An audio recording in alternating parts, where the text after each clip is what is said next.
Hi everyone, this is Robert and welcome to IDG Live. Today we are looking at Rivendell, or at least we will be looking at Rivendell in just one moment, because today we've had some quite exciting news in Lord of the Rings world. If you are watching this back a little bit later and you don't want to know about the news because it happened a while ago, feel free to skip forward. I will put tomorrow morning, I'll put a timestamp down in the description so you can skip straight to the content about Rivendell. But for those of you who are here, you will probably have heard the exciting news about new Lord of the Rings films on the way.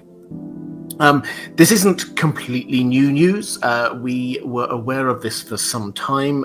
This is Warner Brothers announced a bit over a year ago now that they were going to be developing new Lord of the Rings films with New Line Cinema, the production team that developed the Peter Jackson movies all those years ago. And now we've got a little bit more information about what we're going to be getting. So 2-3 films, depending on which report you're reading, and the first one of them, they're already in early pre-production. They're doing script outlines, ideas, that kind of thing, and they have got a project lined up, and the project is called, working title, The Hunt for Gollum. Now, people attached, we have got the original team that we had for Lord of the Rings, the Peter Jackson films. Peter Jackson is attached to this, as is Philippa Boyens and Fran Walsh. They were the creative force behind those films. Now, this doesn't mean that they're all going to be directly involved in directing, writing all of these films. It does mean that they are attached as producers at the very least. Now, on this first film, we've been told Philippa Boyens, Fran Walsh are involved in the early stages of writing, and we are told that Peter Jackson is not going to be directing, but he is going to be engaged there as a producer. Now, that might change in future films, but we also do know who the director is going to be, and it is Andy Serkis, Gollum himself. So he is going to be directing and acting in this film. Now, what can we expect? Well, we assume live action. We've certainly not been told it's animated, but a live action film. The Hunt for Gollum very much suggests that what this is looking at is that period of time just before the main story of the Lord of the Rings kicks in, when Gollum emerges from the Misty Mountains. After a while, he has to find the ring, and he does this kind of long distance tracking of Bilbo. He works his way from the Misty Mountains all the way over to the Lonely Mountain, listening in at windows on conversations, and eventually he hears the word Baggins, which he knows, and also the Shire. He starts working his way back westwards towards the Shire, at which point, sort of off camera, quite a big event happens. Sauron announces himself once more. Hey guys, I'm back. He's in Mordor, and he summons to himself all of those who sort of owe him fealty, all the forces of darkness. He summons them all over to Mordor, and Gollum, who had been heading towards tracking down Bilbo, trying to find the Shire, gets sucked down to Sauron, to Mordor, and Sauron captures him and he tortures him, and he gets this information. You'll remember the scene from the flashback in the Lord of the Rings films when he's just screaming out Baggins Shire. That's the information that Sauron gets from him, and Sauron decides to release Gollum back out into the wild, thinking, I mean, it's a reasonable plan, that he's a bit of a wild card, but Gollum will always be trying to find the ring. And so he's basically like this homing beacon. As long as you can kind of keep some kind of track on where Gollum is, you've got a better idea where the ring is. So, while all this is going on, Gandalf has started getting a bit suspicious about Bilbo's ring. He doesn't really seem to be aging all that much. They've discovered that he told a really uncharacteristic lie about how he got hold of the ring in the first place. and he's starting to get a little bit grouchy and not like himself. Gandalf gets suspicious. He then decides he wants to go off and investigate. He does so in the films. You'll remember they kind of cut that down, really squashed down into Gandalf rides over to Minas Tirith, looks at a few old documents, discovers the history of it, and then heads back. That's not what happened in the books. There's a whole 16-17 year time gap there where Gandalf goes off. Yes, he does go to Minas Tirith and discover some things, but also he engages Aragorn, who's already his friend by this point, and the two of them go off hunting for Gollum. And eventually Aragorn captures him. They do interrogate him. They find out the history. They patch the story all together. They now know what's going on, and they leave Gollum in Thranduil's jail in Northern Mirkwood. Probably not the best idea. Thranduil's not got a great track record of actually keeping hold of his prisoners. But that's the story, at which point the main Lord of the Rings story kicks in. So this is very much, and I'm sure they will market it this way, very much the prequel to the Lord of the Rings. And that's the story that we kind of assume they're going to be telling.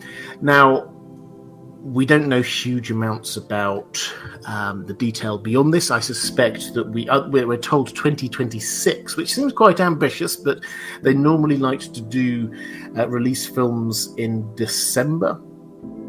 So, I mean, if they manage to get it written and maybe even casted by the end of this year, then they've got nearly a good couple of years to be filming it and then producing it. So I think it's doable.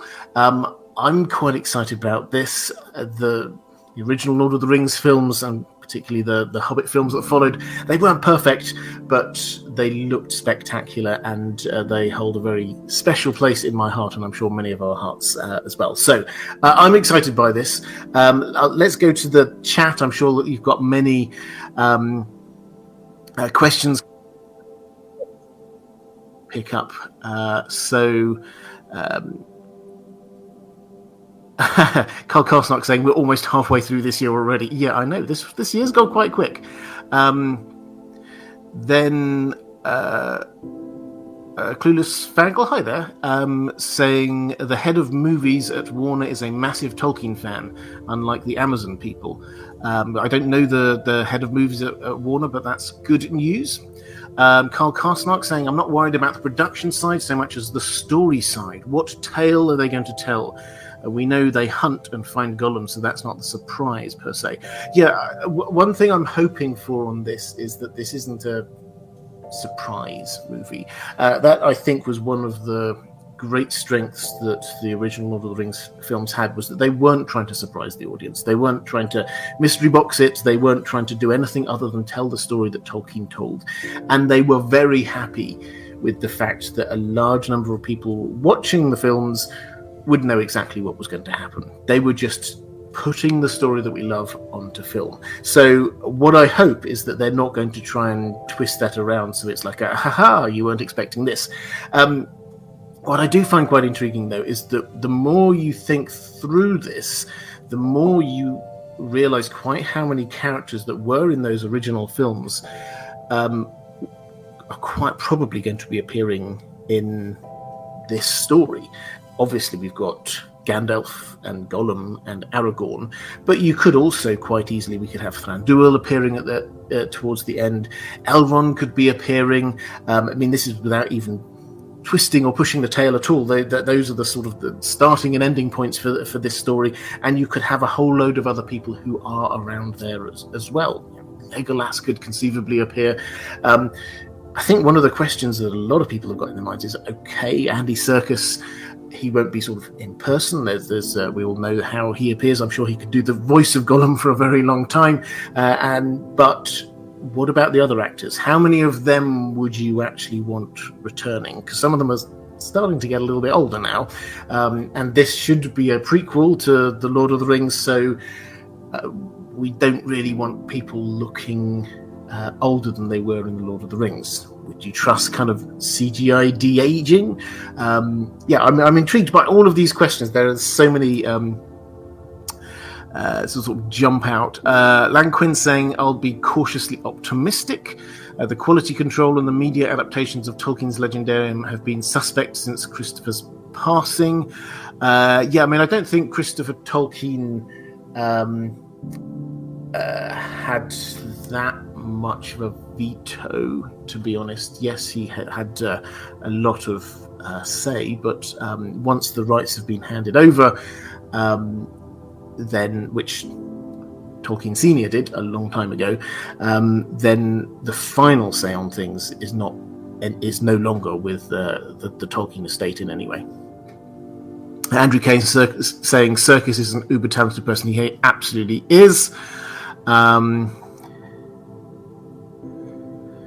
Andrew K also saying, and no films were perfect, but rewatched the Jackson trilogy the end of last year. Not sure the emotion and biggest beats of those films will ever be matched by other fantasy. Yeah, and I should probably also say, I'm sure you saw it, the very sad news just this week of Bernard Hill passing. He was Theod in the original trilogy and did a fantastic job, a really, really good job. He's he will be missed. Sad news, but I think again it shows that cast really is aging now.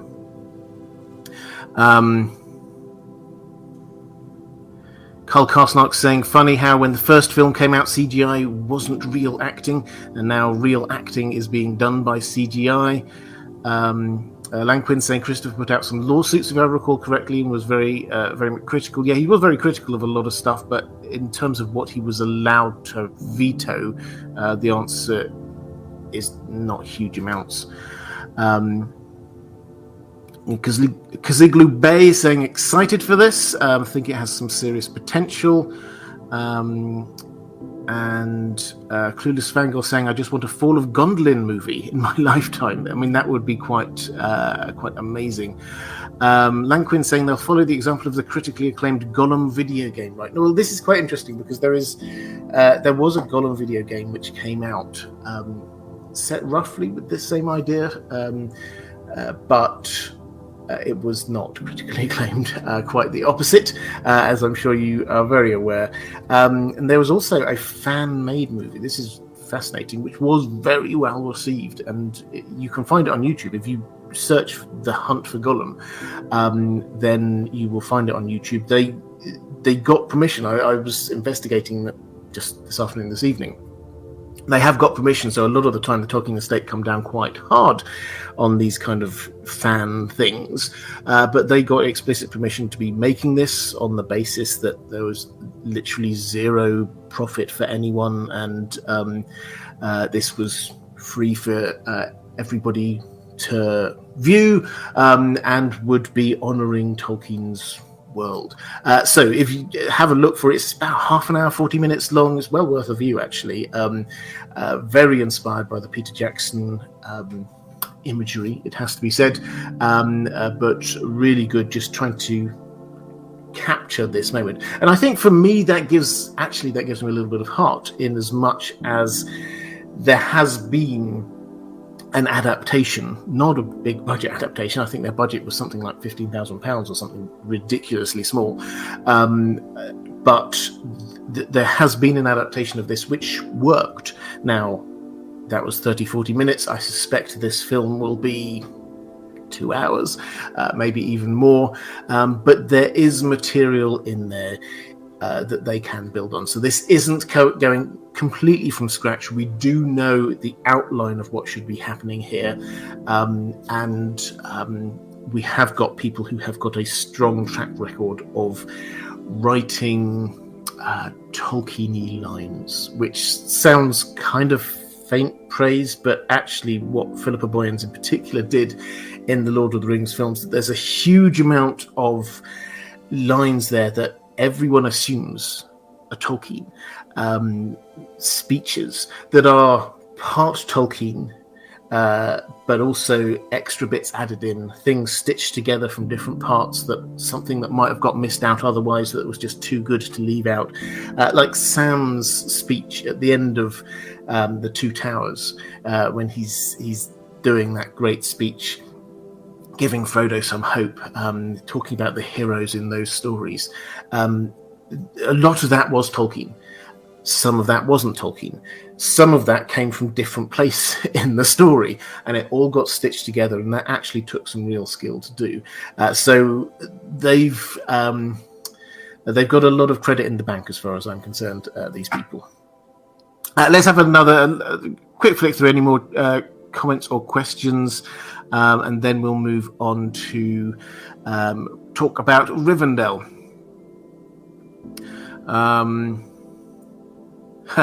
Daniel Dibka saying a Tom Bombadil movie, give the people what they want. I mean, that would definitely be something.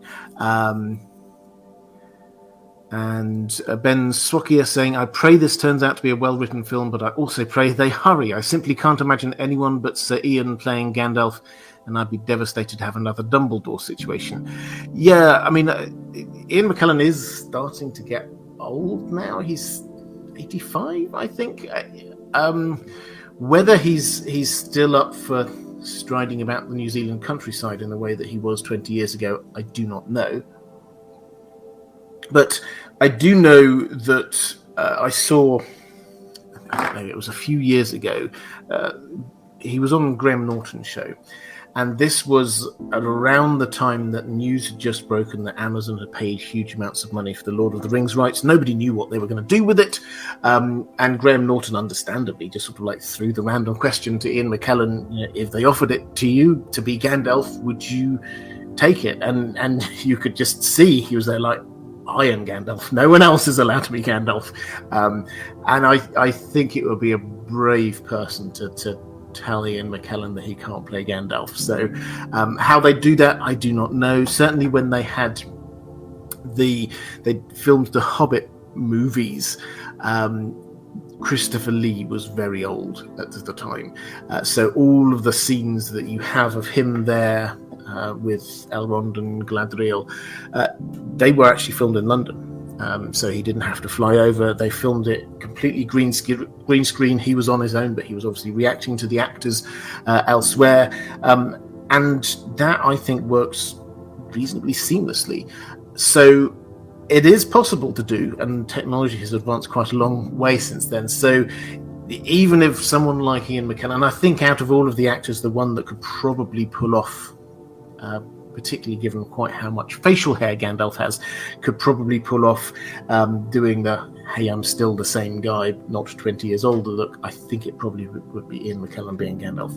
One other question I just wanted to, I don't think anyone's mentioned it in the chat, but one other thing I wanted to cover off here is how this does fit in with the Amazon world, because Amazon have got the rights not just to be making the Rings of Power. They bought the rights to be making TV shows in the Lord of the Rings world, and they could do other ones. Whether they will or not, who knows? But they could potentially be creating the Amazon verse of Lord of the Rings, and we could have the Jackson verse, or whatever we want to call it, the Warner Brothers studio, the original films plus these extra ones that are coming out. Now, I think a lot of people are a little bit concerned, are we going to suddenly have two competing Lord of the Rings universes? And I think at the moment, I mean, the answer might be yes, but I think at the moment, we have to say that behind the scenes, both sides are playing nicely with this, and they have made efforts to, first of all, not to cover the same ground as the other side, because basically the rights issues are a lot more complicated. Basically, Amazon have got the right to make TV shows, Warner Brothers / New Line have got the right to make films. That's roughly the split. But they've been playing nice so far. They've been trying to pick things that the other side haven't been doing, sort of adapting for the big screen in some way. And also they have, on a sort of a case-by-case basis, tried to go easy on the, hey, you can't copy that business. So, for example, in the Rings of Power, you may remember at the end of one of the episodes, the Balrog appeared, They didn't really do anything with it afterwards. Who knows whether they'll bring that back in future seasons, but we saw the Balrog, Durin's Bane, and that the design of that was, if not exactly the same, then very, very reminiscent of what we saw in the Fellowship of the Ring. Now, they will have talked about that. Just nothing official, just sort of said, hey, can we do this? It would look a bit weird if we created something that people wouldn't immediately know was a Balrog. That is quite a clear image, and they've been okay with that. And certainly also a lot of the concept art, John Howe, Alan Lee were involved in both sides of the project, so there is a similarity of feel, particularly when you go to places like Moria, Khazad-dûm. So at the moment, I'm not personally too concerned about the feel being completely different. My concern would be veering off into timeline differences. Okay. Any more questions before we head on? Paul Stargasm saying they have definitely kept much of the art style and mood to mirror the Jackson films, so it would be weird if they retconned the films. Yes, absolutely.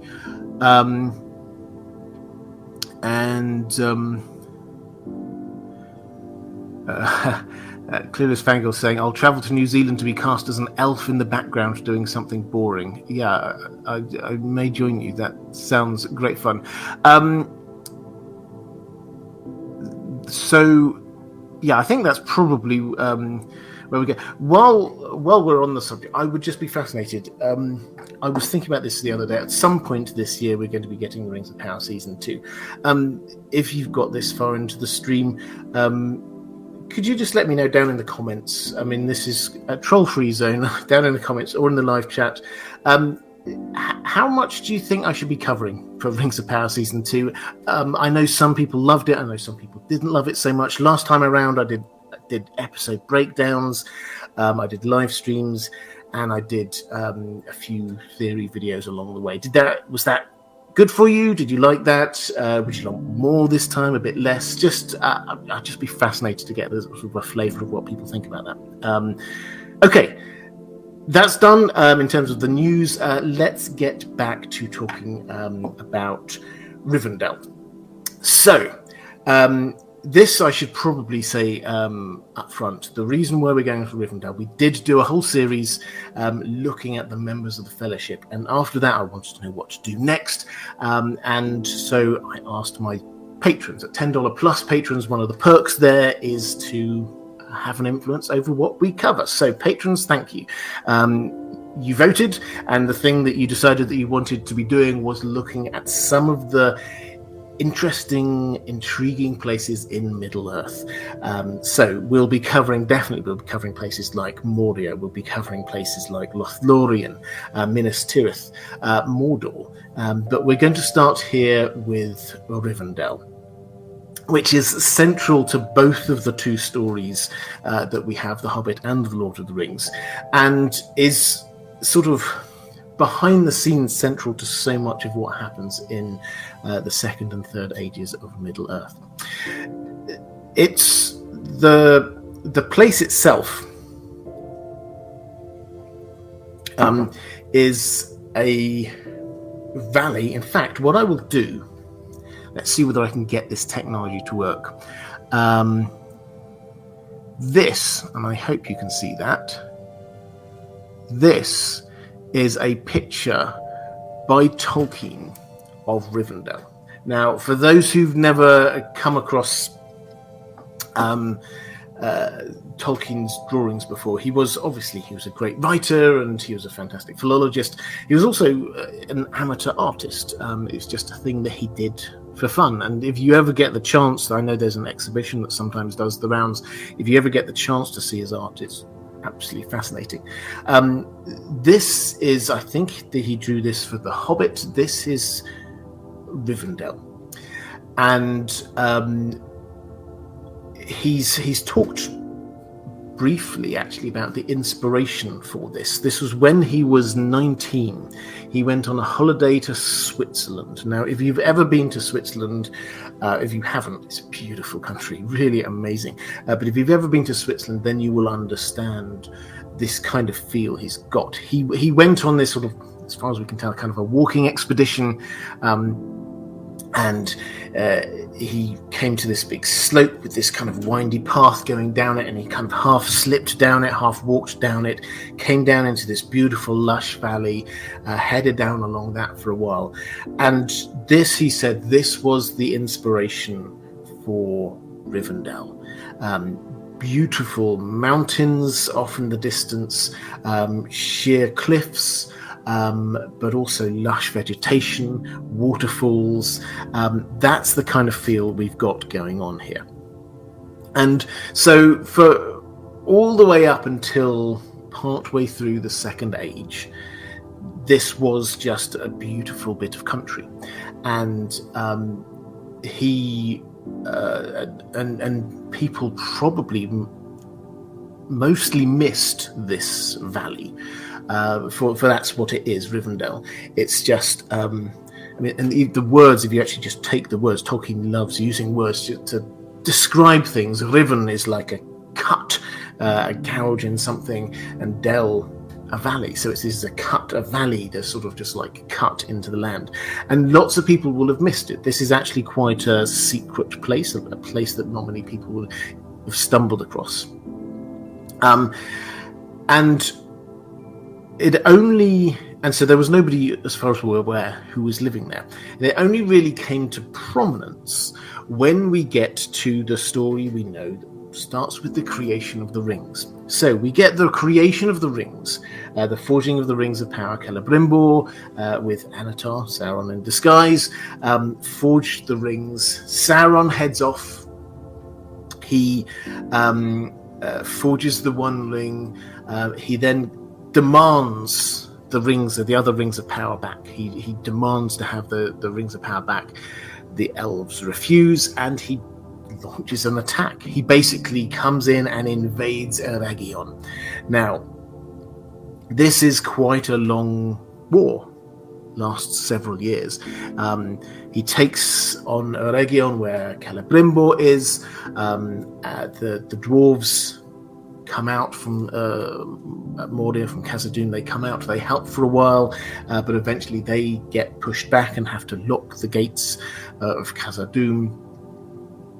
And Sauron starts pushing even further forward. Now, over to the west, and the west, we get Gil-galad, the High King of the Elves of the West, and he sends a force under his second in command, Elrond, to go and help out. He's seen there's an issue. Sauron's forces are just starting to take over the whole land. He sends Elrond and some troops off to try and help out.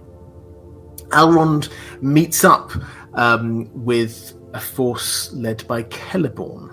This is Celeborn, Galadriel's husband, Celeborn, who have come. They're from Eregion. They're trying to defend, but these two forces realise that it's now too late. They cannot save Celebrimbor, and they are getting pushed back. And eventually, they decide they'll find somewhere to just like set up base, set up a camp, and they come across this valley. And that's where they set up their base. So Elrond here establishes this place in Imladris, which has the same meaning as Rivendell.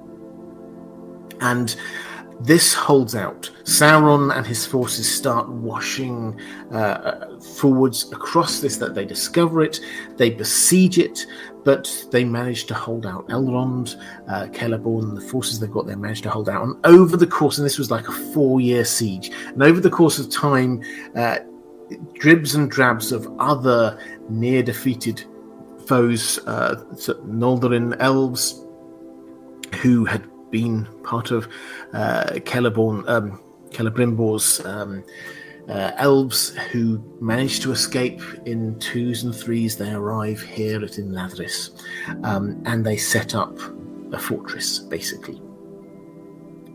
4 years have passed. Gil-galad has managed to strike a deal with the Númenóreans. The Númenóreans at this point, incredibly powerful. And they join forces, and they sweep across from the west, and they relieve the siege. They manage to push Sauron back. In fact, they manage to push Sauron all the way back to Mordor. Now, what happens after that is that the elves have to figure out what do they do. Eregion is now basically wiped out. There's nothing there.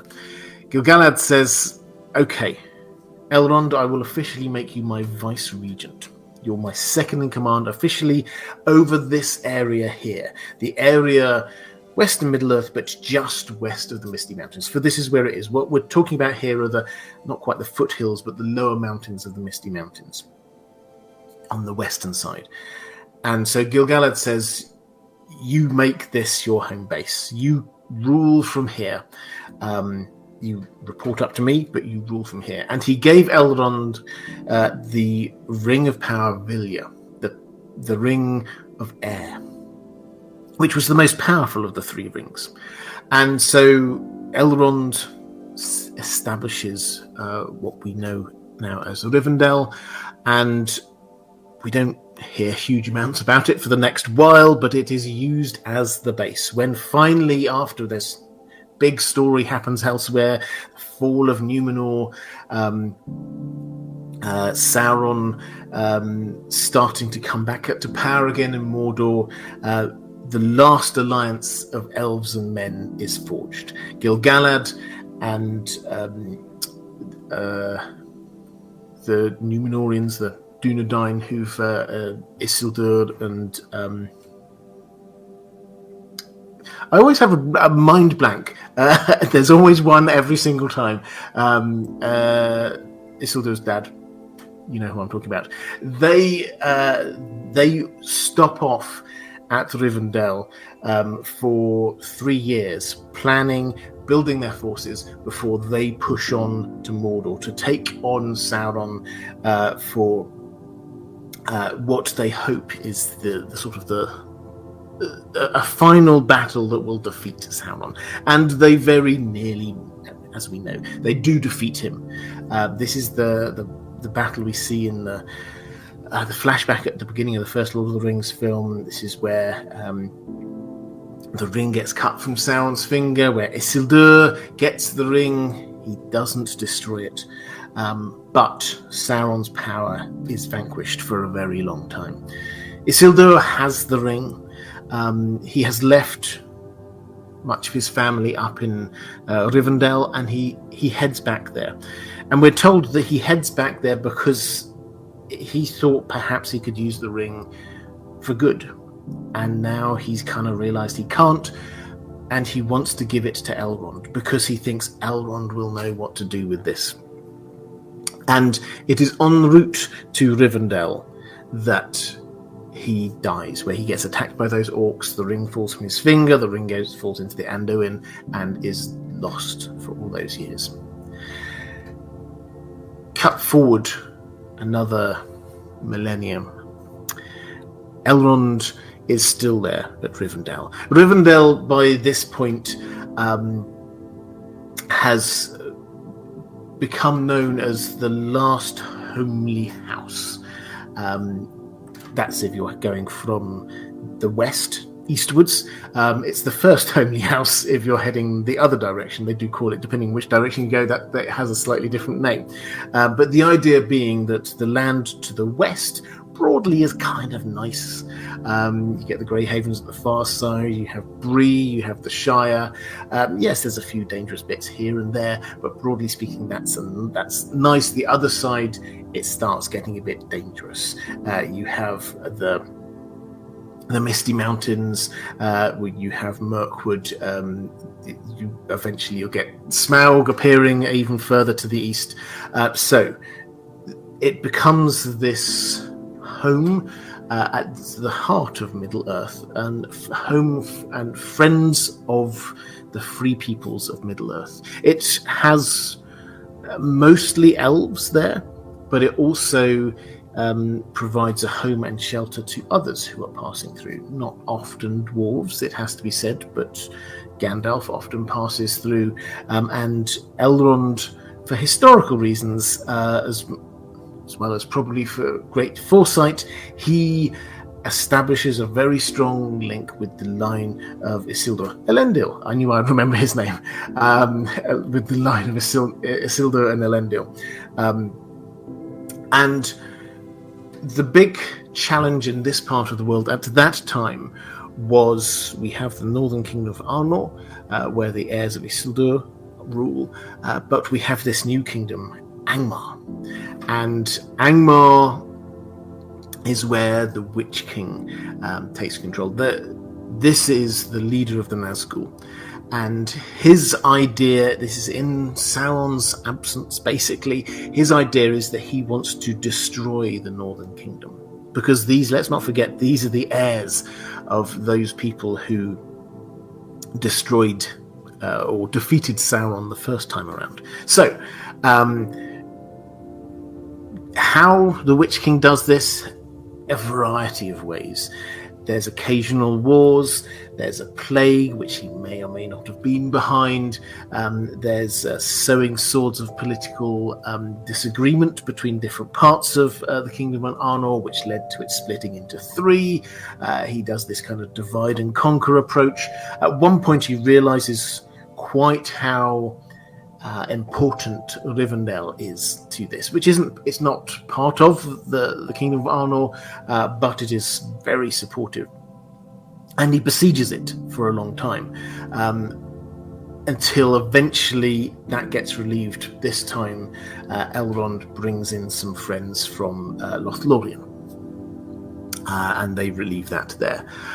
When the Kingdom of Arnor falls, Elrond decides to make Rivendell the home base for what we could probably call the continuity kingdom of Arnor.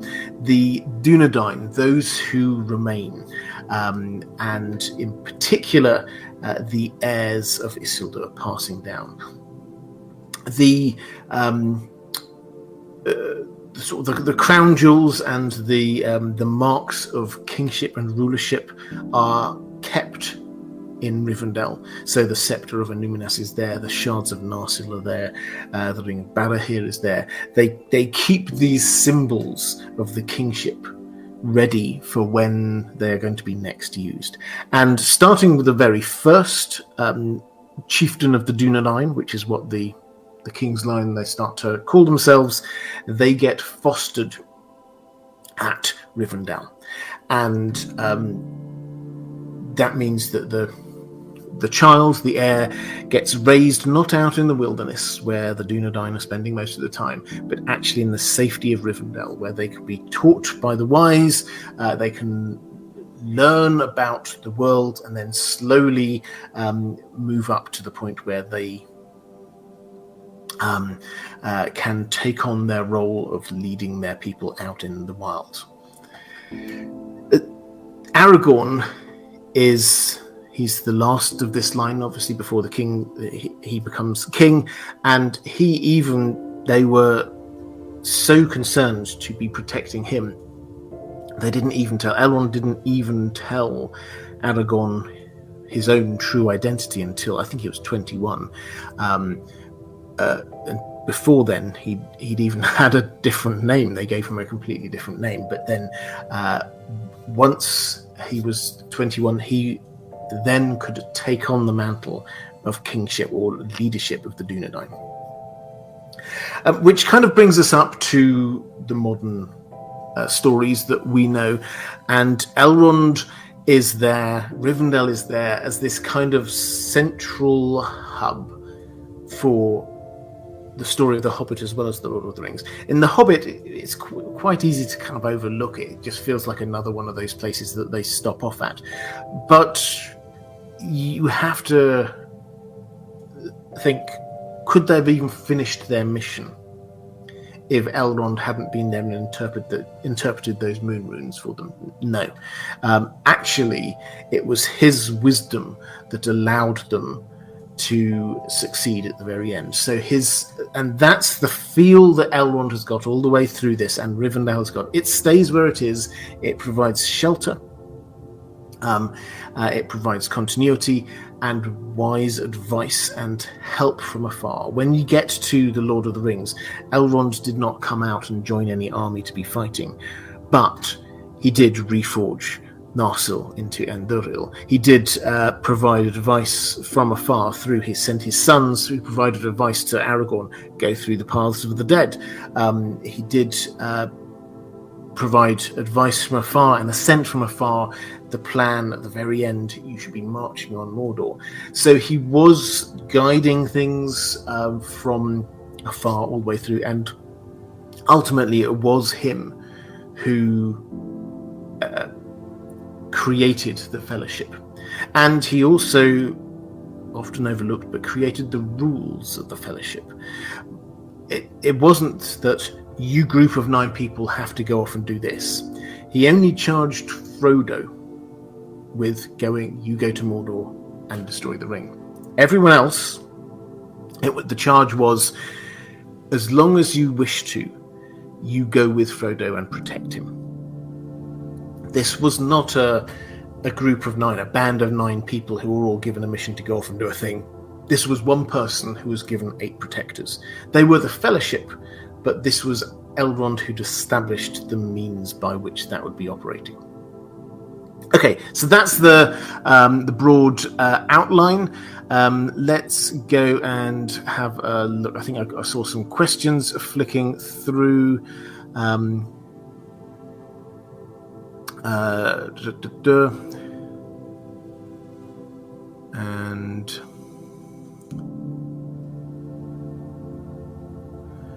where do we get to? Missed them. Sorry.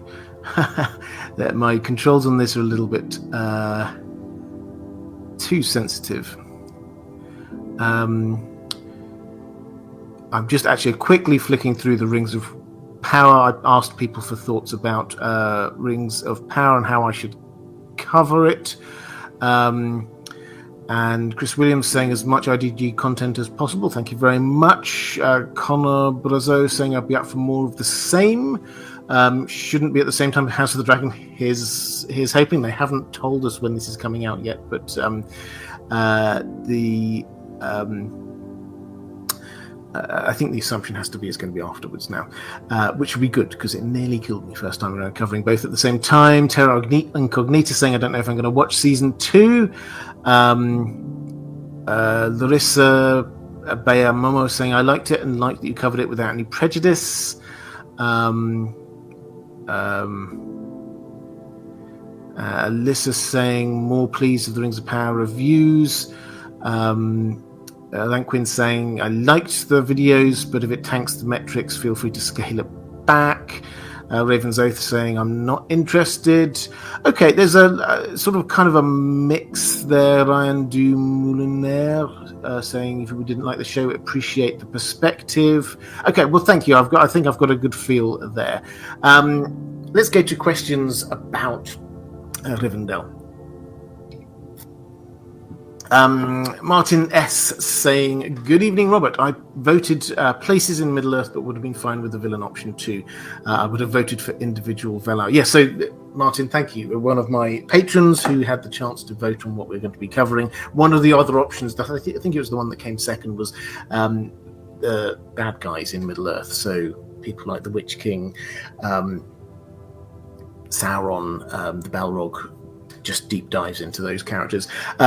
Maybe I'll do them after we've done some places. I think that would be quite fun. But yeah, this is a good chance to say thank you, patrons. That's, as I say, it's one of the little perks for $10 plus patrons, just as a way of thanking you, because I cannot do what I do without your support. And also what I'm doing, thank yous, moderators. You do a fantastic job. Particularly did an amazing job when the TV shows were on, because there's all sorts of trolls come out to play during that time.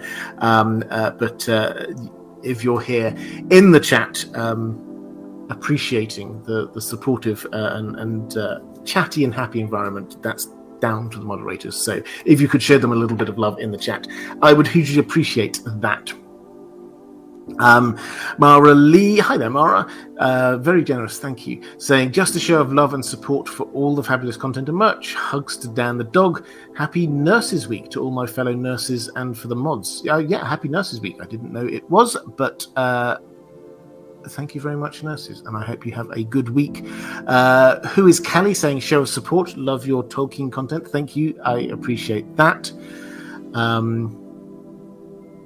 Mara Lee saying, for Tom Bombadil and his beloved Goldberry, thank you. And Martin S. saying, I have a print of the Taniquetil painting by Ted Naismith from 2019 on my kitchen wall, and I adore it. But there are ships, one in the foreground, and it is Teleri rather than Vanya who are the shipbuilders. What could be up? I don't know. I don't know the picture off the top of my head. Ted Naismith is one of what many people consider like the holy trinity of artists dealing with the world of Lord of the Rings, the others being John Howe and Alan Lee. Ted Naismith does some fantastic art. So, I completely understand why you would have that on your wall. And have we got any more questions? One here. Foreman saying, way off topic here, but I have to know, why did Bilbo deteriorate so quickly after giving the ring away when Gollum didn't seem to age anymore at all? Is it because of the amount of time he had it? It's quite... I mean, it's an interesting one. You also have to, I think, understand where he is. So we'll talk a little bit about Vilya, the Ring of Power, a bit later in the stream. But in Rivendell, it was held together, and it was held. The ravages of time were held back by the power of the ring, to the extent they had their own calendar. Incidentally, this is an entirely random thing. Rivendell had its own calendar, different to the rest of the world.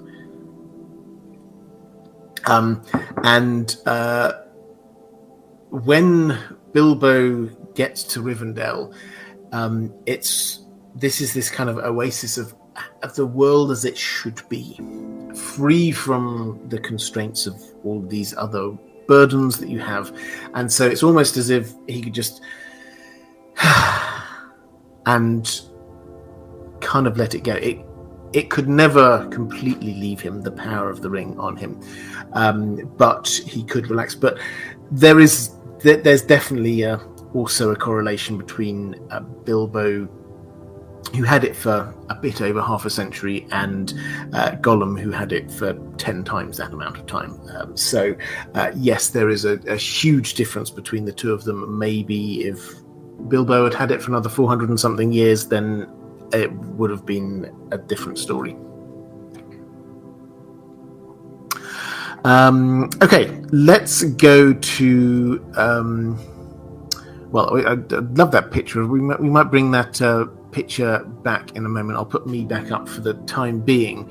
But let's go to some questions from some of my patrons.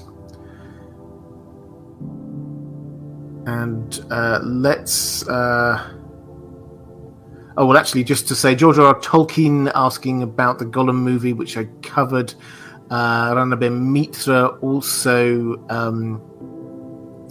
saying, would we get a chance to get Ian McKellen back? Viggo Mortensen as a younger CGI Aragorn. Also, what would the chat like to see in the second or third movies? I want the Rise of Angmar and the Witch King's Conquering of Arnor. If you're in the chat, drop what would you like to see. We've got presumably that we haven't been assured of this yet. We've not got huge amounts of details, but that Gollum movie presumably is just a one-off.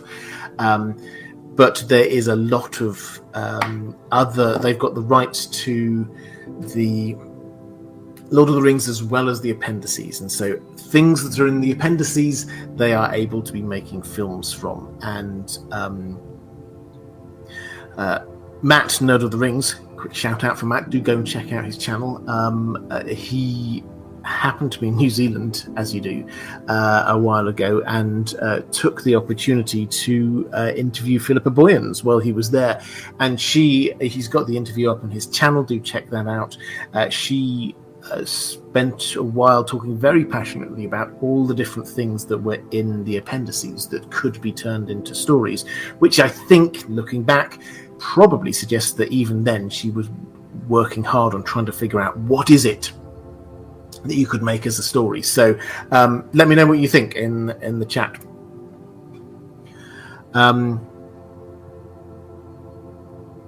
Foreman saying, I appreciate that very much. This was the question about Bilbo and Gollum, saying, hopefully this donation gets you to do a video on it. Very curious is that if there is any more in the rings effect based on time and race. Yeah, it's a good question. I will try and remember that, and I will add that to my extensive list of videos that I want to make. It would be a fascinating subject.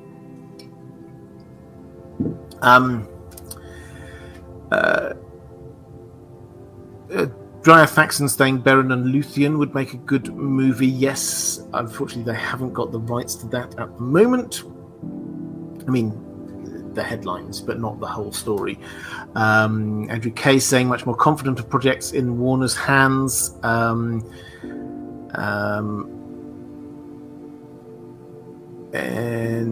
Yeah, I'll come back if there are more suggestions on films we could see. But let's talk about Rivendell. So the King's Road says, G'day Robert, what is Rivendell like defensively?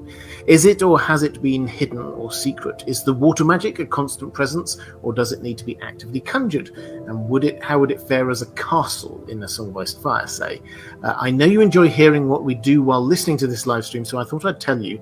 We'll be listening to this while I and my high school students prepare our school donkeys for their first show this weekend. Wish us luck. Cheers from Australia. Well, good luck. My mind is now trying to figure out what kind of show your donkeys might be in and how you might prepare them. You put ribbons in their hair? I don't know.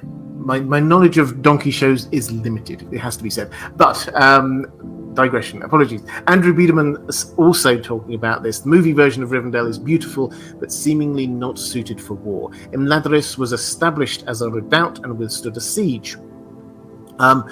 What gave at least Book Imladris its defensive capabilities? Is it geography? Were there just enough elves to hold them to allow them to hold out? And then Andrew Roberts also asked, is Rivendell protected by Elrond's ring, like how Lothlorien is protected by Galadriel's ring? So, all good questions, all connected in with how it looks. And I will, actually, having got rid of it, let's drop this one back again just for a moment. So this is Tolkien's idea of Rivendell, at least when he was writing The Hobbit.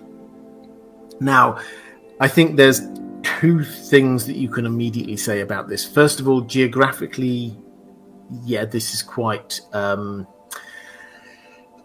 wouldn't say unique location, but if you can't have a castle right on the top of a hill, having sheer cliffs on either side is also pretty good defensively, as well as something that you can funnel troops in, so only a certain amount of people can come in at any one time. So there's an element of geography that's good here. However, what we see there as a building, yes, it's in the distance, but it is quite small, which I think is quite important here, because also if you actually sort of do the what makes sense test, it often gets talked about as being the last homely house, and not one of the characters ever goes, house? This is no house, this is a magnificent castle. This is not homely, this is enormous. This is... Rivendell may well have, when Tolkien was writing The Lord of the Rings, sort of grown in his imagination, but I don't think it grew ever to the point where it was a huge castle. So, whereas probably when it was first founded, I suspect, yes, they did set it up as a fortress, as you say, a redoubt. I think that that's very much the feel that we get for that early part of Rivendell's history. The further in time you get, the more you get this kind of more homely house feel. This kind of somewhere where people can come and rest. Now, the important point here, I think, when we're talking about it defensively is, yes, there are some geographical things here which definitely help. Yes, it is generally quite secret. I've got the quote a little bit in a little bit of time of when Bilbo and co stumbled across it in The Hobbit, and it's very clear that you could quite easily miss it, but it was besieged a couple of times. It's not as if nobody knew where it was. I think we have to understand that Tolkien's soft magic system shows us that defensibility, if that's a word, is not just about whether you've got a strong wall, whether you've got a mighty keep, something along those lines. You think about Lothlorien. Lothlorien, in the story of the Lord of the Rings, towards the end of the story, it gets attacked 3 times by orcs, and the orcs lose. And we're told this is defended by the elves and also Galadriel's defensive magic, basically. Now, that, I think, is the same feeling we have here in Rivendell. Elrond's defensive magic and the elves working with the environment is what makes this strong defensively. It is undoubtedly strong defensively. It had a couple of very long sieges, and the only time when we see somebody attack is probably the wrong word, but when some people had to be prevented from coming in to the valley, they were dealt with actually very easily. The Black Riders got to the River Brunnen, tried to cross over, and then the river came crashing down and just washed them away. Now, that feels like a defensive structure, but not one that's just sort of set up with a big wall. This is if you come this far, then you will be dealt with. If it wasn't the water, then I suspect there'd have been something else. Maybe some wind could have blown them. This is the ring of air. Remember, I suspect that there's a lot more air magic that we don't see much of. Elrond's air magic, but he must have had some. The same way that we get Gandalf has his ring of fire. He's always doing like little fire bits of magic. I suspect Elrond had lots of air bits of magic. So it was protected. I think it was hidden from sight, physically as well as kind of spiritually, as it were. I think it did have, to start with, it had quite a large number of troops, both Elrond's force and Celeborn's force and the dregs of whatever came afterwards from Eregion. So it started off with quite a strong force, and later on the elves who were, by the time we get to sort of the Lord of the Rings, the elves who were there are actually pretty impressive. Some of them have been around for a while. It's got Glorfindel, who we're not going to go off on a huge Glorfindel digression, but Glorfindel was hugely powerful. Glorfindel killed a Balrog back in the First Age, and he's just there as just like one of the people hanging around in Rivendell. So whereas you look at it and you say, this isn't a castle. It was not a castle. It was very, very well defended.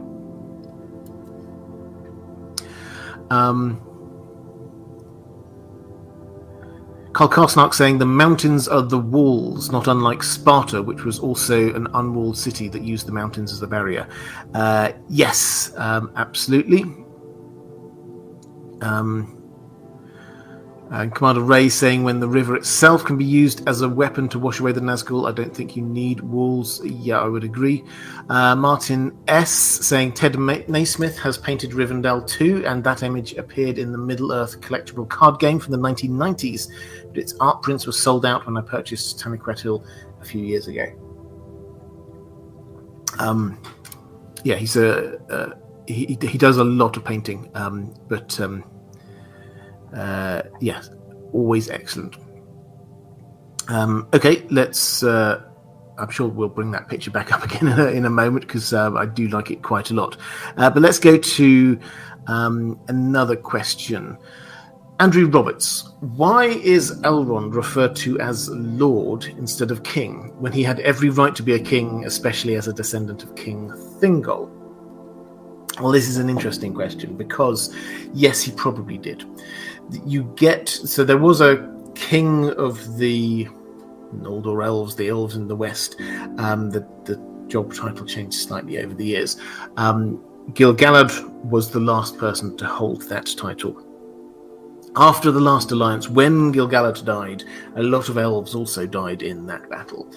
And the dust had settled, and there were basically a lot of elves left Middle-earth. Some stayed on, but there were four, very broadly, as we go into the Third Age, very broadly, four different main clumps of elves left.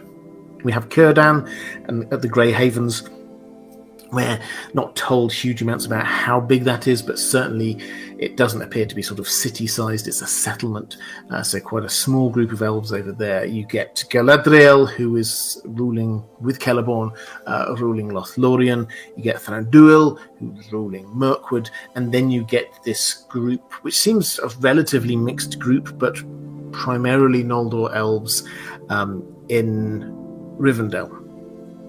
Now, Elrond could at that point have said, I was vice-regent. If you look back at my history, I've got the best claim out of all of these elves here. I am now king. But firstly, I think you have to say it would look a little bit silly. As we've established, he didn't have a huge realm. He had a home in a valley. And to suddenly promote himself to king might look a little bit off. But I think the fundamental thing is that he did not wish to be seen as king. He did not have the ambition to be king. When you look at how he operates in Rivendell, yes, he's clearly the guy in charge, but he's not ordering people around. He's not saying you have to go off and do this. When he's charging the fellowship, he's not saying I am now ordering you to go off and do this. That's not how he is operating. He is operating in a lot more kind of collaborative. He clearly, from the very early on in the Council of Elrond, he's clearly there with Gandalf, thinking, I think I know where we have to destroy this. But he allows the conversation to go on. This is collaboration. He wants to bring everybody in. That's his style. That's who he is. That's how he works. He provides a home for people. He will provide support for the dwarves when they're heading back to go to try and reclaim the Lonely Mountain. He'll provide a home for Bilbo to while away the last years of his life. He'll provide a home for the Dunedain when they need to be raising the next heir to Isildur. That's what he's wanting to do, is just create this place that is a safe haven, not somewhere that he can rule. So I think that is the fundamental point, is that this is just not a part of his character to be wanting to be king and ordering people around.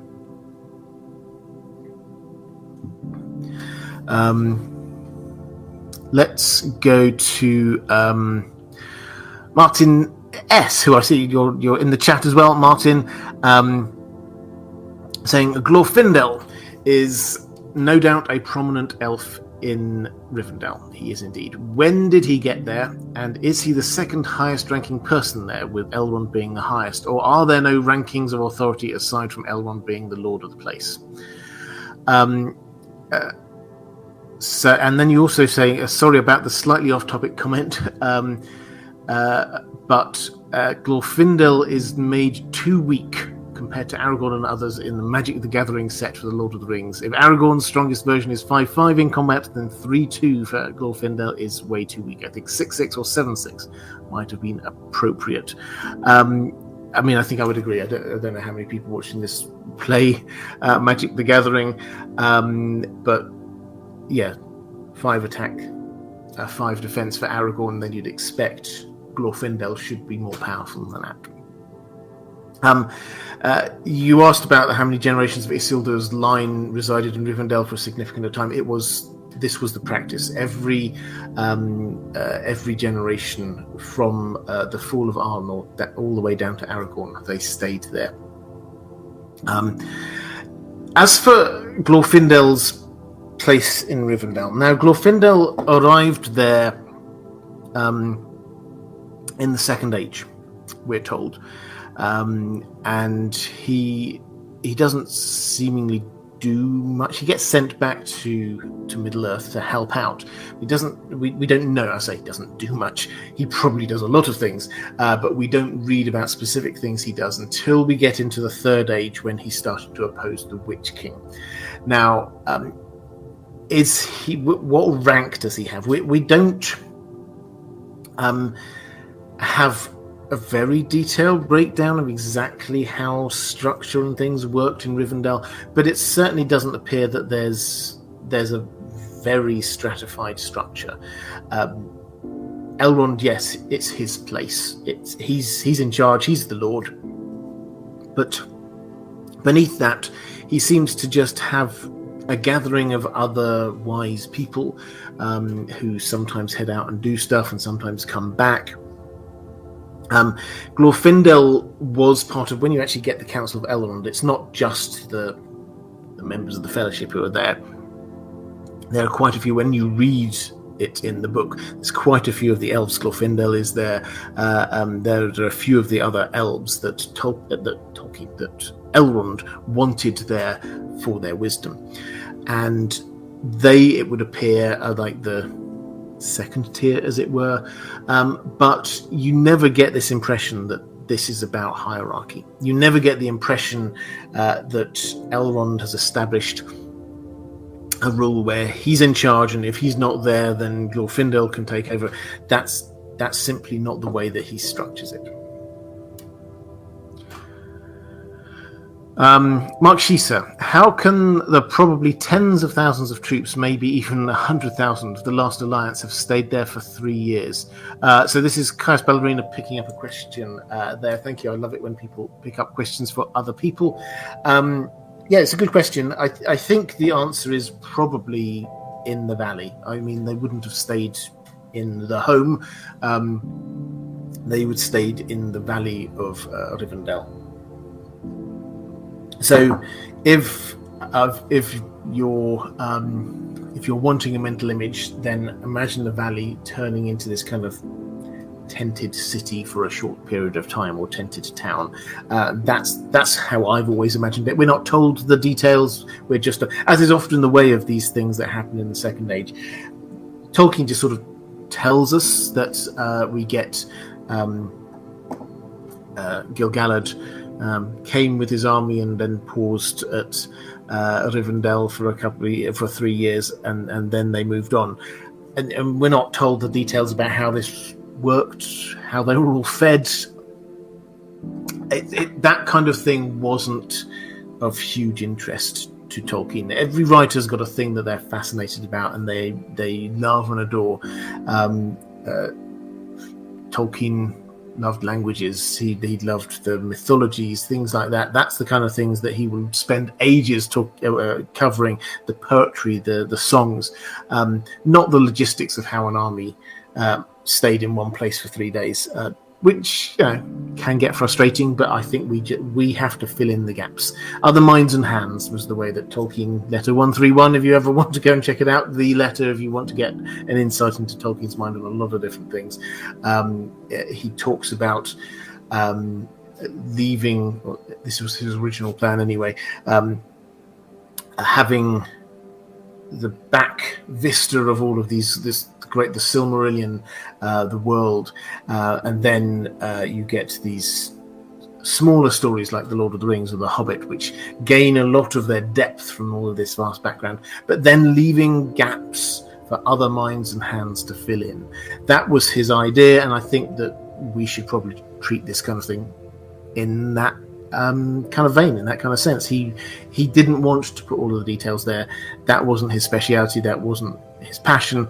If it's ours, we can put it in. For me, I just imagine a whole load of tents.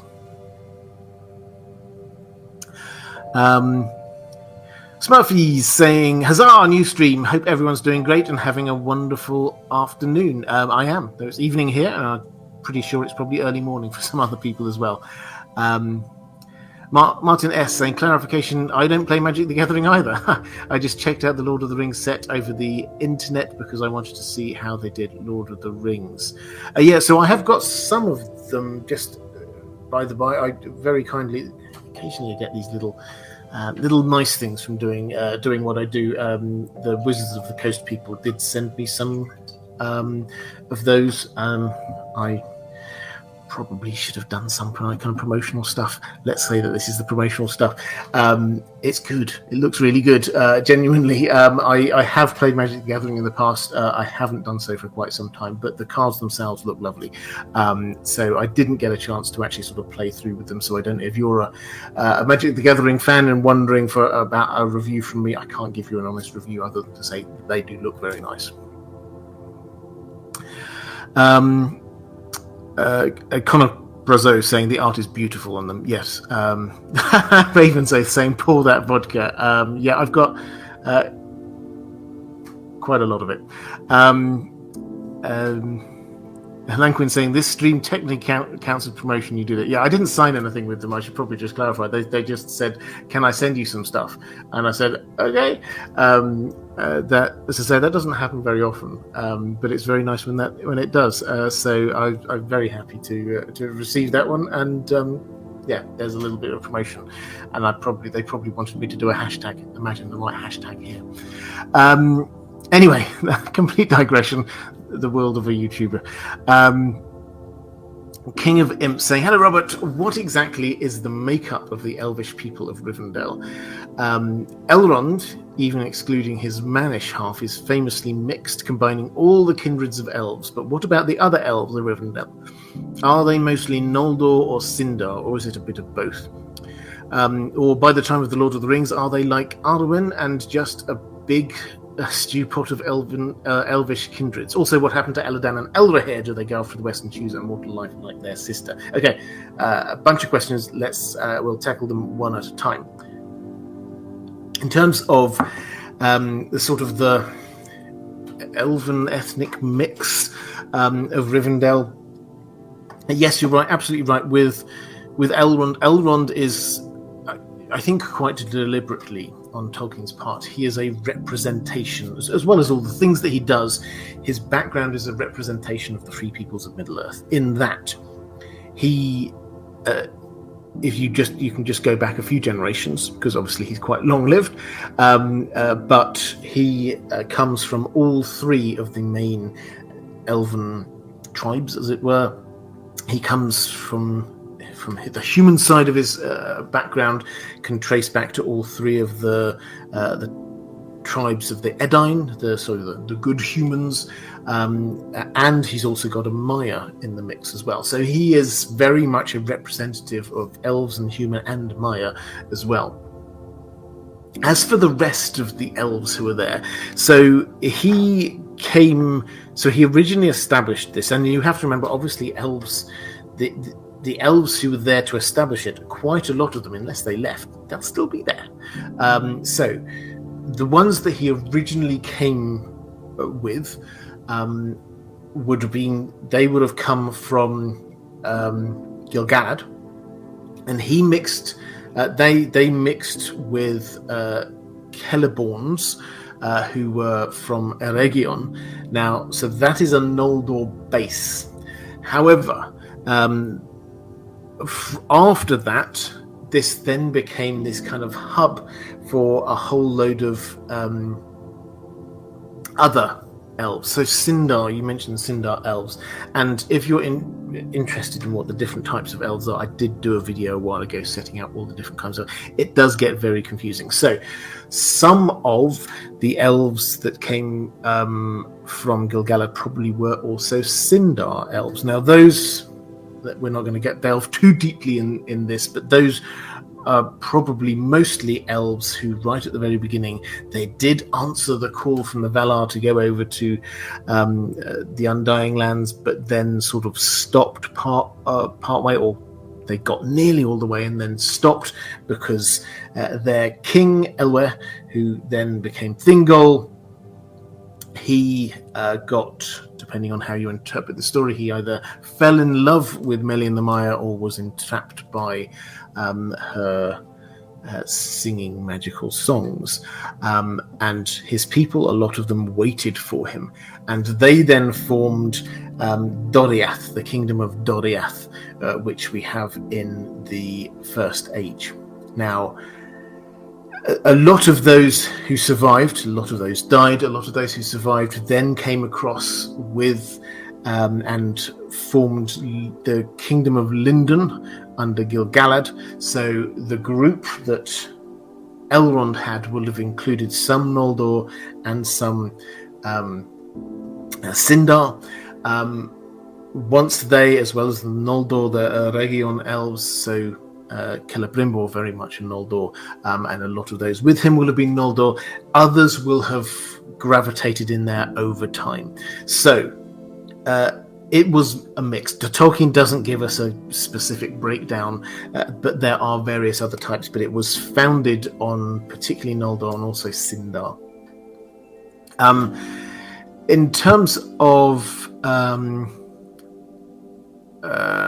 Elladan and Elrohir.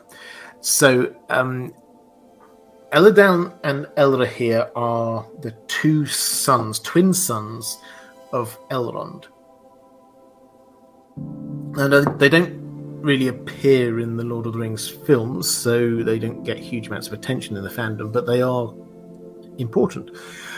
We often focus on Arwen, but she had these two brothers. Now, she, as we know, big theme, she has to end up making this choice whether she wishes to choose a mortal life or whether which case she marries Aragorn and stays, or does she wish to stay immortal and be an elf and head west. So they played that up a lot in the films. It is there as a theme in the book, but they played that up a lot more in the films. But that same choice was there for Elladan and Elrohir because they had exactly the same inheritance. They were half elven or quarter elven, and they had the same choice. Now, what happened to them? The short answer is we don't know, but we do know something. So they were involved in the War of the Ring. In the book, they meet up with Aragorn, and then they, with the Grey Company, they go along through the paths of the dead, and they follow him closely because they're friends. And it isn't just Aragorn and Legolas and Gimli going through that bit. There's a whole gang of them heading off. They then come in and form this force, which actually with Aragorn, who take on Sauron's forces in Battle of the Pelennor Fields. Both Elladan and Elrohir, they distinguish themselves in battle, and they survive the Lord of the Rings. Now, what happens next? They go back to Rivendell afterwards, and we're told that when Elrond leaves, right at the end of the book, he leaves on the ship with Galadriel and Gandalf and Bilbo and Frodo. When he goes, they stay on. They stay on in Rivendell. Now, they don't stay there forever. This much we know. By around the year 120, Aragorn's about to die. 120 of the Fourth Age, this is. He mentions to Arwen that their former home, Rivendell, I can't remember the exact eloquent words he uses, but no feet tread there anymore, or something along those lines. So basically he says that's now abandoned. It's gone. So Elladan and Elrohir are not there, and we don't hear about them anymore. They will have had to make a choice now, either to go west and remain elves, but remain immortal, head west, or to choose the human life. If they chose a human life, then I think we can probably expect, like Arwen, it would have been a long human life. Indeed, like Elros, their uncle, who was the first human king of Numenor. This is the twin brother of Elrond. He lived for, a couple of 100 years or more after he chose the human life. And so we could probably expect that for Elladan and Elrohir. Or they might have gone west. So Tolkien leaves that bit to our imagination. He tells us the highlights of what happened in the opening years of the Fourth Age, but not every detail. If I had to guess, they probably chose to remain elves and head west because we don't hear about them at all. And Rivendell is abandoned, and I think probably they would have stayed roughly around Rivendell if they were hanging around.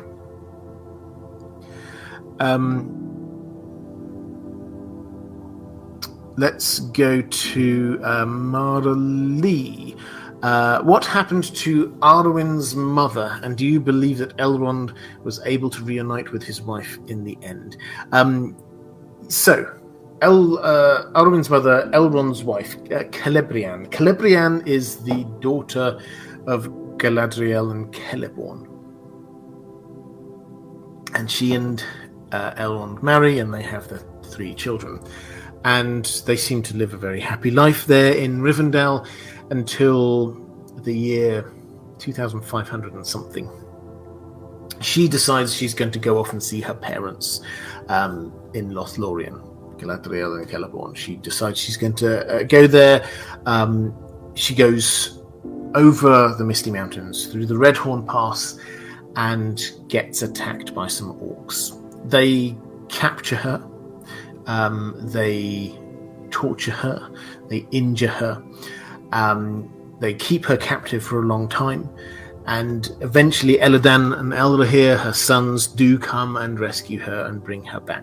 Now, this is a tragic story. They bring her back to Elrond. Elrond is the greatest healer in all the land, and he heals her. He heals physically. She is healed back to where she was, but she had a poisoned wound, and she had experienced such horrific things that mentally and spiritually she had been broken by the experience. And eventually she decides she needs to go to the Undying Lands, and so she goes. She gets on a ship and heads west, and Elrond decides to stay. We can only assume that this must have broken his heart, but we can only assume that he realized that he did have to stay because he still had a role to be playing in Middle-earth. It turned out he had a role to be playing in Middle-earth for another good 500 years or so. Whether he knew it would be that long, who knows? But she left her husband, she left her children. You do ask, do I think that they will meet up again? I think there is a happy end to the story in that, yes, Elrond headed off the moment, basically, once he had completed his mission. He didn't linger. Some of the elves did linger. Celeborn lingered for a little while. But once he'd set his affairs in order, he headed off with Galadriel, his mother-in-law, and the others. And I can certainly imagine a reunion there of Galadriel, who had lost her daughter for all that time as well, and Elrond, who had lost his wife, and then they meet each other. In the same way that you get, Tolkien kind of hints at these kinds of things, in the same way you get this idea that Frodo goes across on that ship, and Sam misses him greatly, and when Sam heads off at the very end, Sam heads off on the ship to the Undying Lands. Where the hint is that he there can meet Frodo again, so yes, I think there is a happy end to that, but it's a sad tale.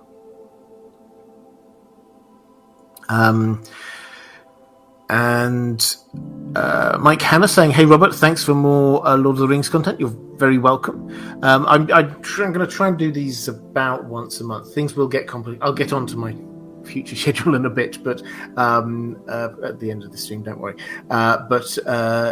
Things will get more complicated with House of the Dragon and things like that. But generally speaking, I'm aiming to do at least a monthly Lord of the Rings live stream. Mara Lee saying, I know that Aragorn and Arwen meet and are allowed to marry when Aragorn becomes king. I'm curious as to when Aragorn first spent time in Rivendell before the Fellowship, and what was that like for him? Was that when he first met Arwen? Yes, it was. So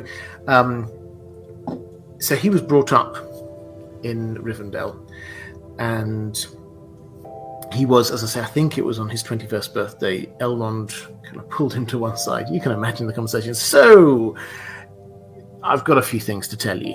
By the way, you're actually king of this ancient land that is now destroyed. There's a whole load of prophecies surrounding this magnificent sword, which is now yours, although it's broken into pieces. The name that you've had all this time, that's not your real name. You can imagine this is quite a big conversation. Aragorn does seem to take it in his stride, but after he gets this information, he just says, all right, I have to process this somehow. I have to, I just have to think about it for a bit. So he goes off and he sits in the woods. And he starts singing a song about Beren and Luthien. And that is when he first sees Arwen. For Arwen she had been not in Rivendell as he was growing up, which is probably good when you start to think through the age difference thing. She didn't know him at all when he was a baby. She was off in Lothlorien visiting her grandparents. Basically, she went off to see Galadriel and Celeborn, spent some time over there, and then she came back. And Aragorn, singing this song, he saw her as my Tenuviel.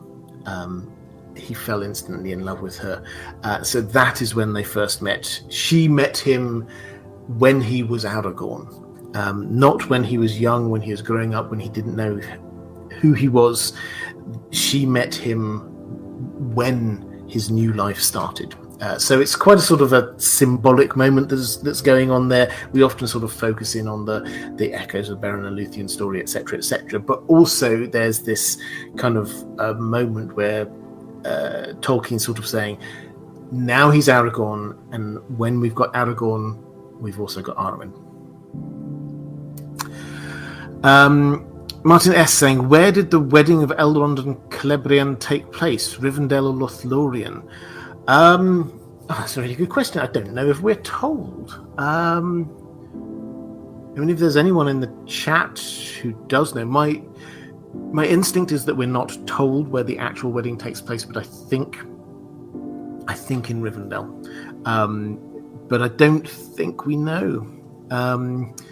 But yeah, if there's someone in the chat who does randomly know that bit of information, drop it in there. I'm always what I always say with these streams is that I know the answers to a lot of things, but there's always going to be things I do not know, and I've got the humility to be able to say some things I do not know, and there are always clever people and knowledgeable people in the chat, so very happy to be sharing the knowledge. Lanquin saying Arwen and Aragorn are also first cousins many times removed. Yeah, so look, 35. It depends on which way you count. I think it's either 35 or 38. But yes. Carlos Ballerina is saying they married in Rivendell. Thank you very much. I knew somebody would have the information to hand. So let's go to Ranabir Mitra. Saying, salutations Robert and Dan, hope you're both well. I now pray for the day we get to finally see Dan. There have been a couple of live streams a long time ago where Dan has made an appearance. He is currently the other side. He's lying down the other side of this green screen, so he's not gone to bed. He's lying down there, and he's been a very good boy, I have to say. If he ever does come to see what I'm doing, but I will show you, but I think he's realised I'm doing boring things that don't involve running or treats, so he doesn't need to bother me. Okay, anyway, Ranabir Mitra, could you give us Dan is my dog, for anyone who doesn't know. I was wondering who Dan is. Please, could you give us a description as to how Gil-galad and Elrond helped reclaim in Ladris after Sauron besieged it following the fall of Eregion. I think the short answer, but I think this is an important point, is the short answer is no, I can't, because Tolkien doesn't. And Tolkien was by no means at all a pacifist. However, he was, I think you can see from his writings, he was loath to glorify war. He was loath to write long, detailed military descriptions of everything that happened. We get a good description of what happened in the Battle of the Pelennor Fields, for example, and the Battle of Helm's Deep, the Hornburg. But when you're going back through the Silmarillion and the like, a lot of the time you just get him saying, and then Gil-galad sent a force and relieved the siege. Full stop. I don't know if that was the exact sentence, but it's something like that. He often does not go into huge amounts of detail at all. And that is a part of who he was as a person and his writing style. So I can't give you a detail there, but I think we can well imagine that the siege, as it lasted so long, this wasn't them constantly there throwing sticks and stones at the last homely house. This will have been them camped around the outside of the valley, preventing anyone going in or out. And I think that basically Gil-galad will have come with a force and broken that siege and taken on the army that was there besieging it, and allowed people from then to go in and out. So that's basically what we can get from the context clues. You also asked what the motivations or strategy behind the second siege in Imladris done by the Witch King during the rise of Angmar. So the answer I gave a moment ago applies here as well. In terms of the motivations, I think we have a little bit more. The Witch King, we tend to view in the Lord of the Rings. He's different and impressive, but he's just one of the Black Riders. He has a bit more of a prominent role when we get to the Battle of the Pelennor Fields, but that's about it, really. But back in the earlier part of the Third Age, or the middle part, really, he was the big baddie. He was the opposition to the free peoples of Middle-earth, and it's almost as if he had been given free rein by Sauron to go and try and destroy, while Sauron was regaining power, to try to destroy Sauron's enemies. And so he starts up in the north. Later on, he moves down to Gondor and starts trying to disrupt them successfully. But in the north, he wanted to get rid of the kingdom of Arnor. And so his motivation was to be, as we already said, he would attack, then he would kind of like destroy an area, then he would retreat back. He'd spend another 100 years or so building up his forces, then he'd come and attack again. He'd try different approaches. He would try this kind of divide and conquer. He was almost certainly behind a great plague which swept through the land. He sent the Barrow-wights. I did a video about this recently, incidentally. He sent the Barrow-wights there to the Barrowlands, because that's where some of the people were hiding out in the Barrowlands. There used to be this beautiful rolling countryside with some ancient burial mounds, and then he sent these wights into there so that could no longer be used as a hiding place. And then his mind will have gone, well, okay, who else is supporting this kingdom that I'm slowly chipping away at over the course of centuries? And the answer had to be Rivendell. And so his thought was, well, I'll just try and stop Rivendell. And so that's the motivation. It failed. But the Witch King's overall strategy of that time seems just to be, well, I can wait this out. If something doesn't work, I'll just try another thing in another few decades, and I'll just keep on going, and I'll just keep on going, and I'll just keep on going. And eventually there'll be a weaker ruler over there. Eventually I will catch them just when they're unawares. That was the general plan, and he would just try lots of different things. So it was just it's noticeable that when Glorfindel basically faces him down and he runs away, Arnor has been defeated. He doesn't care about Rivendell at that point. He goes all the way down and then starts to deal with Gondor. So getting rid of Rivendell was not the objective. Getting rid of Arnor was the objective. However, Rivendell was supporting Arnor, so he wanted to deal with it.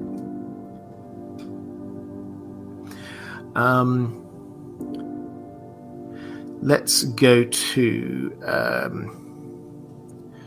Mara Lee asking about the arts, music, and literature of Rivendell, which is fantastic. So Tolkien did a lot of kind of showing, not telling, on this. And the first thing to say is that this is probably one of the kind of cultural capitals of all of Middle-earth when you take a step back and think about it. Because just in terms of singing and poetry, this operates at a really kind of high level. When Bilbo and the dwarves first descend down into the valley, they can hear, even before they see the elves, they hear the elves singing. When you read the section in The Lord of the Rings, the sections about what is going on in Rivendell, they're always breaking off and singing songs. Bilbo is actively encouraged to be creating poetry and songs himself. They have this library of ancient wisdom and lore and stories and poems left behind. So this is a place that, yes, it's they welcome people in, but it's not just an Airbnb. It's not just a bed and breakfast. This is something that is the depository of knowledge from times past, and that's not just sort of learning knowledge. This is the histories, the stories, the poetry of the peoples of Middle-earth. Now, Tolkien obviously loved language. You can actually even see a lot of the time, and I mean, this is like kind of deeper level analysis, but a lot of the time the elves even they respond in meter. They talk. There's poems obviously done in different styles, often shifting within a poem, the kind of the linguistic style that's used. When you get Gandalf and he uses the black speech to be saying the ring rhyme, I forget which elf it is, who it might even be Elrond, respond. The response is actually in metered language, as if to sort of stress the importance of what is being said there, and to act as an antidote to Tolkien's use of effectively metered language through the black speech with the ring rhyme. So this is a place that is not just like, yes, there's a bounteous kind of like art scene going on there. This is a part of life. Singing, poetry, literature is just it. This is what Rivendell breathes.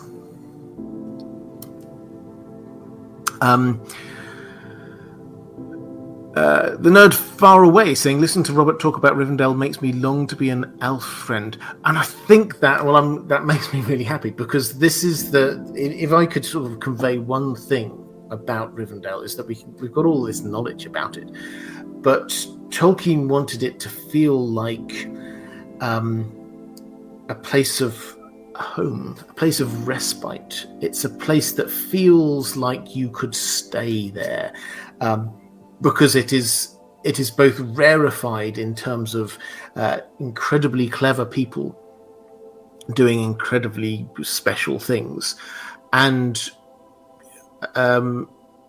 just a good welcome. The way that there's as a fun little sort of study just to have a look at how the elves treat Bilbo. Bilbo operates at a very different level to most of the elves there, and yet they don't condescend him in any way, shape or form. They've lived centuries, millennia more than he has. They've seen things he cannot even imagine. Going off into Blade Runner world there. But they have... their poetry is... when you read it, it's multi-layered. And Bilbo comes out with poetry and they love it, even though it is written in a slightly more simplistic style.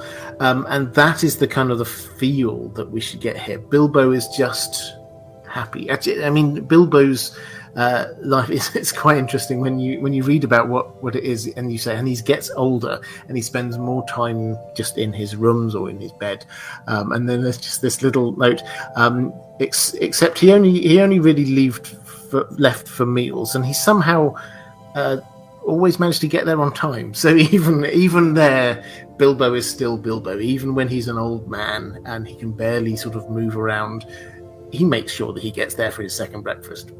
That's a lovely little touch.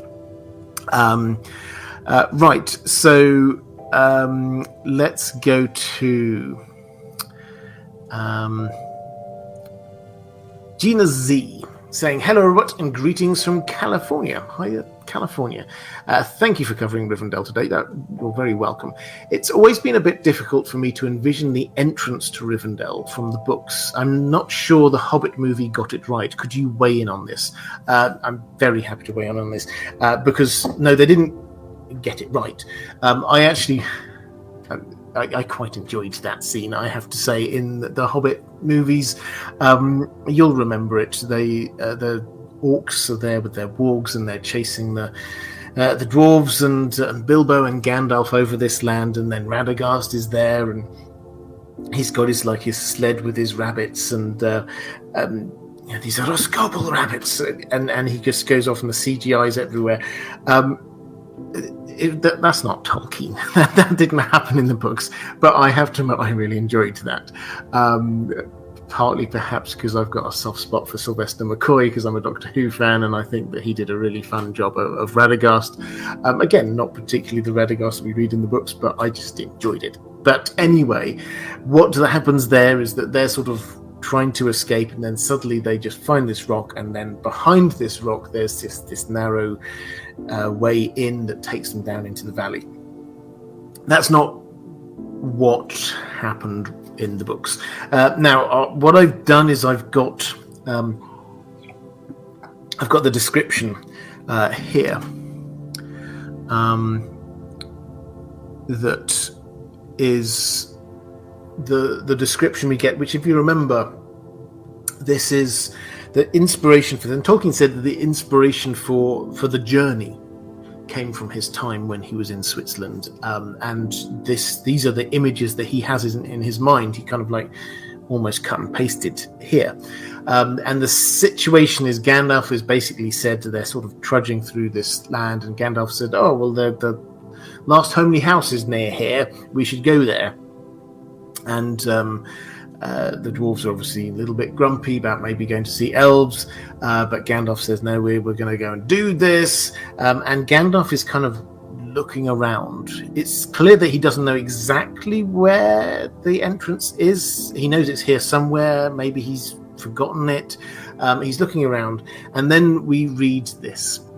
They came to the edge of a steep fall in the ground, so suddenly that Gandalf's horse nearly slipped down the slope. "Here it is at last," he called, and the others gathered round him and looked over the edge. They saw a valley far below. They could hear the voice of hurrying water on a rocky bed at the bottom. The scent of trees was in the air, and there was a light on the valley side across the water. Bilbo never forgot the way they slithered and slipped in the dusk down the steep zigzag path into the secret valley of Rivendell. The air grew warmer as they got lower, and the smell of the pine trees made him drowsy, so that every now and again he nodded and nearly fell off, or bumped his nose on the pony's neck. Their spirits rose as they went down and down. The trees changed to beech and oak, and there was a comfortable feeling in the twilight. The last green had almost faded out of the grass when they came at length to an open glade not far above the banks of the stream. So that is the image. And actually, let's put this picture back up again just for one moment. That is the image we've got there. So imagine like they're sort of coming down from the sort of the right, the bottom right of that, a zigzag path down into this valley. And the description goes on that they reach the river, which is down there at the bottom. Some elves come singing and welcome them and say, do you want to stay with us for a while and just join in the singing? And the dwarves are a bit grumpy and it's like, no, let's just get on with this.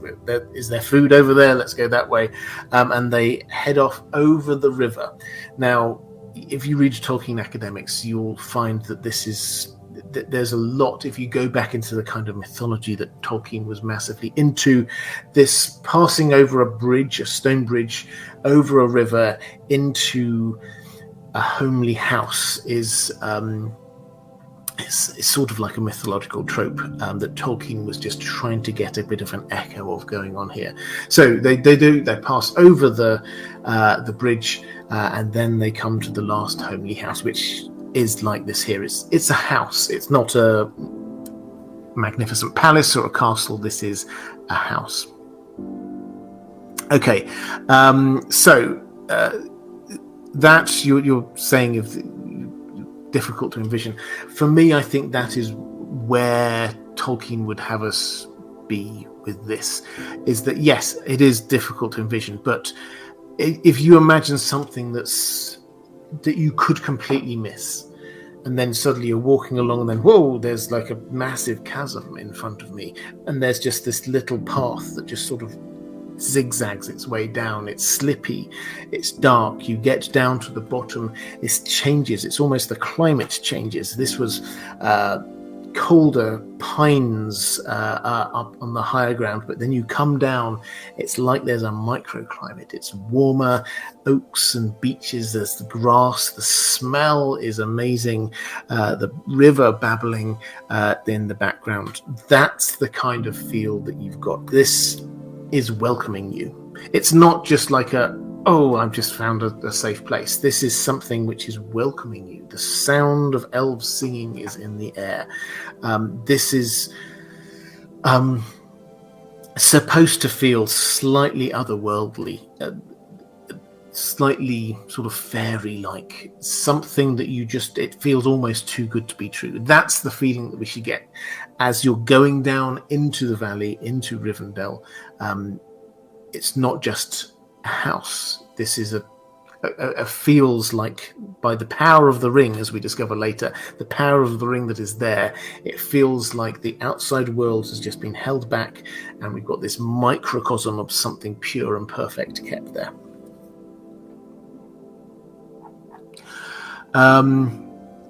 Okay. Question from Martin S. Picking up from Andrew K. Thank you, Martin. Saying, do you think part of the Hobbit film's issues were due to Jackson's somewhat last-minute taking over from Del Toro? Well, so for those who don't know, Benicio Del Toro was signed up to do the Hobbit films. And, I mean, it's one of those what-if kind of moments, is that, I've not read the kind of scripts, but from what I've heard from people who have looked into this, it was a very different film. Basically, we'd had Peter Jackson's films of the original Lord of the Rings, and they went to Del Toro, and he had a different concept of how this would look and feel. And at some point, he and the studio kind of fell out, creative differences and lots of other things. And Peter Jackson was brought in to take on the project. Now, were the problems and I say problems as if everybody agrees. I know a lot of people enjoyed the Hobbit films for what they were. I enjoyed watching the Hobbit films, but that doesn't mean that I'm blind to some of their limitations. I thought then, I still think now, and I don't think I'm alone in this, is that the biggest mistake was saying, let's make this a trilogy. It's a children's book. It's a short book. You could, I think you could have made it into a very good TV series. The chapters in The Hobbit work really well. It's, if you break down how The Hobbit operates, each chapter you get a challenge and a new race or creature. So here we get the dwarves introduced. Next chapter we get the trolls introduced. Another chapter we get orcs introduced, the goblins introduced. Another chapter we get wolves introduced. And another we get the giant spiders introduced. Another we get the elves introduced. Each chapter is another race or monster, and it's a challenge that has to be overcome. It's very straightforwardly structured. Tolkien structured it as a children's book, and I think it could have worked really well, broken down in that chapter by chapter. If you wanted to make it into films, you could. I think it would have made one very long film, or possibly 2 average length films. 3 films meant that you had to add in stuff that wasn't there. And that, for me, as I say, I don't think I'm alone in this. I don't think it's a particularly original thought. That, for me, is where the problem came. And that decision, that wasn't from Peter Jackson. Peter Jackson wanted to do just one film, and the studio, perhaps dollar signs appearing in front of their eyes, decided, actually, let's do 3. And I'm sure they did make a lot of money from it. Andrew Kay saying the overuse of CGI. Yes, I think the overuse of CGI was an issue. But I don't think they needed that much CGI. I mean, I don't know. It was a long time ago. Commander Ray saying the Hobbit should have been 2 parts, but Peter Jackson just had to make 3 long films. Yeah, I think the pressure was really from the studio on that one. At least that was my understanding at the time.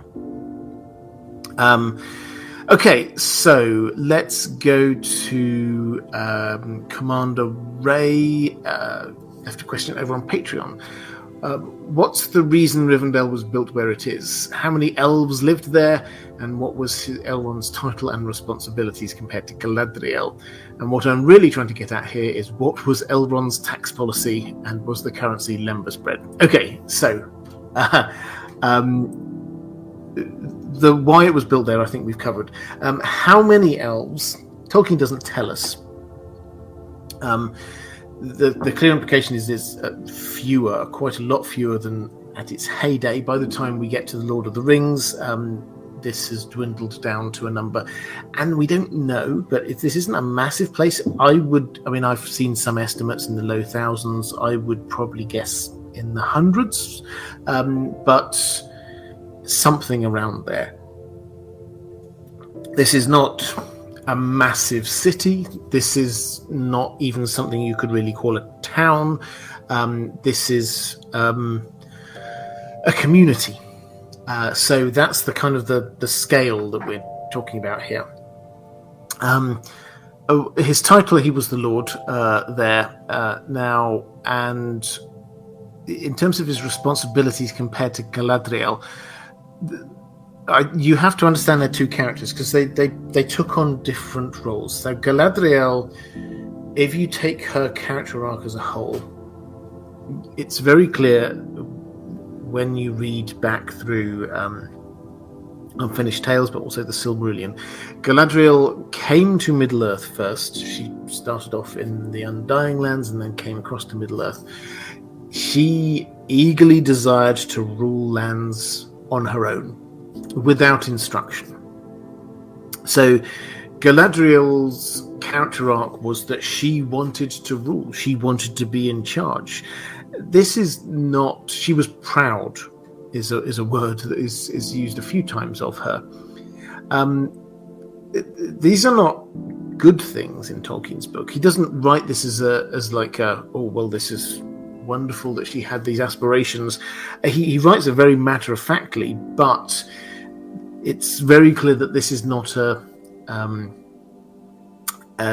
something that he thinks is a huge tick in the box as far as Galadriel is concerned. Her character arc is getting to the point where she does finally get to rule.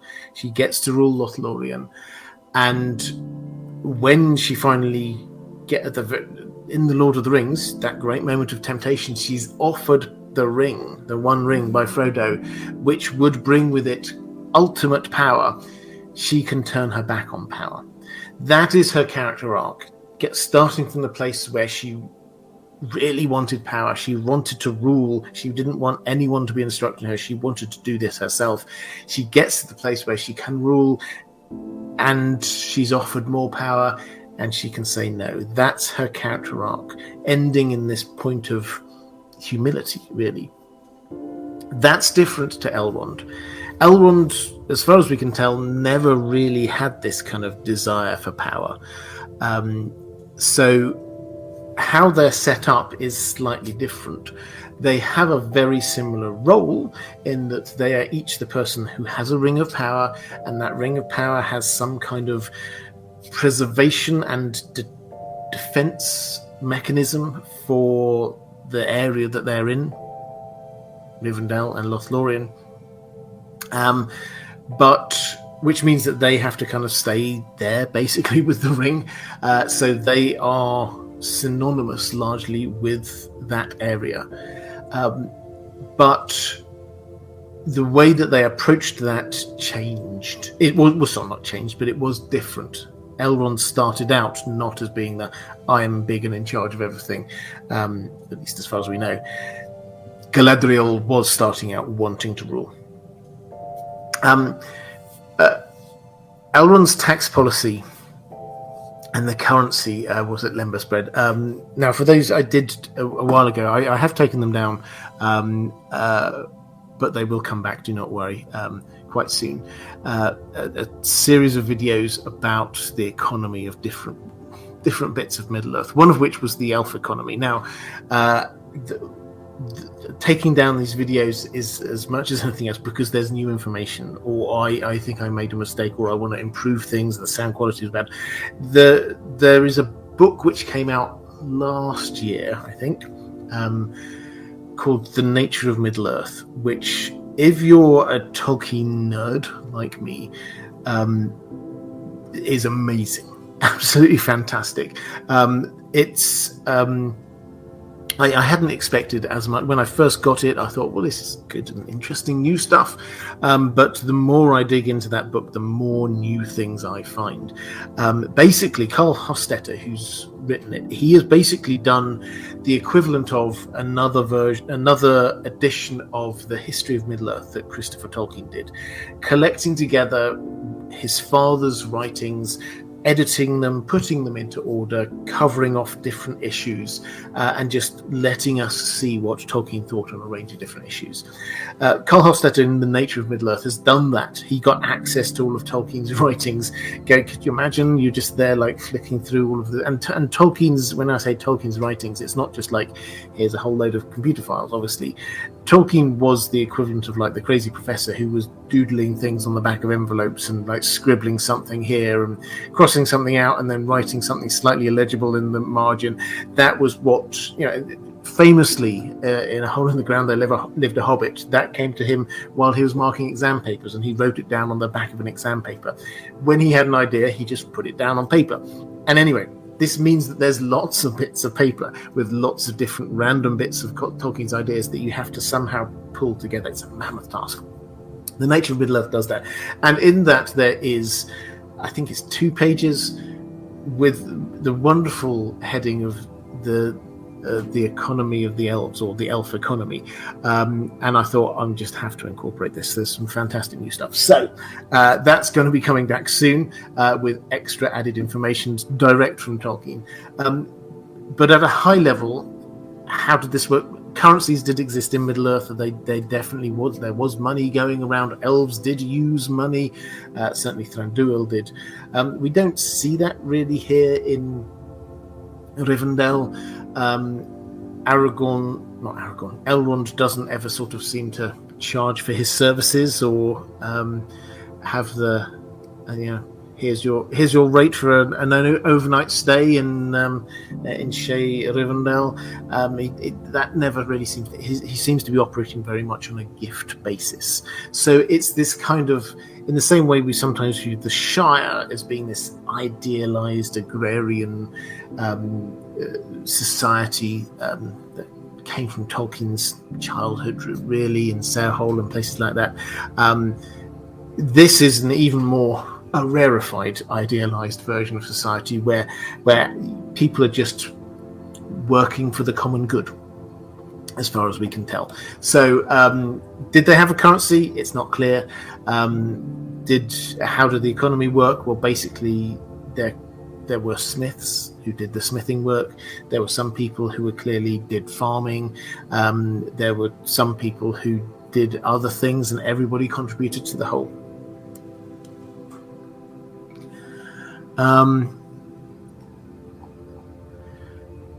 Question from Sarah Awesome Sauce. Hi there, Sarah. Saying, as always, Robert, you are a gentleman and a scholar. Well, thank you very much. You keep it civil and unbiased, even when discussing more divisive content like the Rings of Power and the Hobbit films. Thank you for keeping it classy while keeping it real. Well, thank you. I tried to keep it classy, and I always try and keep it real. Martin S. Saying, I believe the Del Toro in the Hobbit case would have been Guillermo, the Mexican film director, rather than Benicio, the actor. I web searched it. Oh, yeah.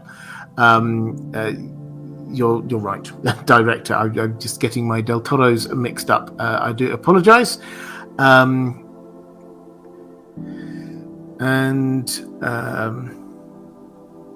Sarah Awesome Source in the chat, I was saying, you just talking about the moderators, saying, you've been so consistent since I became a patron a couple of years ago, the same names with little wrench icons. You guys are the real MVPs. I could not agree more. They do an amazing bit of work. And let's go to a question from Ninja Robbo, saying, hi Robert, I hope you're well. I am, thank you. Sam describes Rivendell as being a bit of everything, talking about feel and geography, to which Frodo replies ominously, except for the sea. Do you think that's meant to describe Elrond's heritage as well? What do you think is the significance of what Tolkien is trying to describe as a racial melting pot, being 99% elves, plus with the occasional ranger and holidaying hobbit? Very much looking forward to this one. Thank you. So the quote you're using there, I'll give the wider one just for a little bit of context. This is for when they're on their way back. The hobbits are on their way back home after all of the events of the story. They stop off at Rivendell and they chill out and they hang out a bit with Bilbo, and it's nice. It's exactly as you imagine Rivendell to be, and you can tell that they're having a really good time. And yet they start to feel that they need to head on. And Sam says this, well, Mr. Frodo, we've been far and seen a deal, and yet I don't think we found a better place than this. There's something of everything here, if you understand me.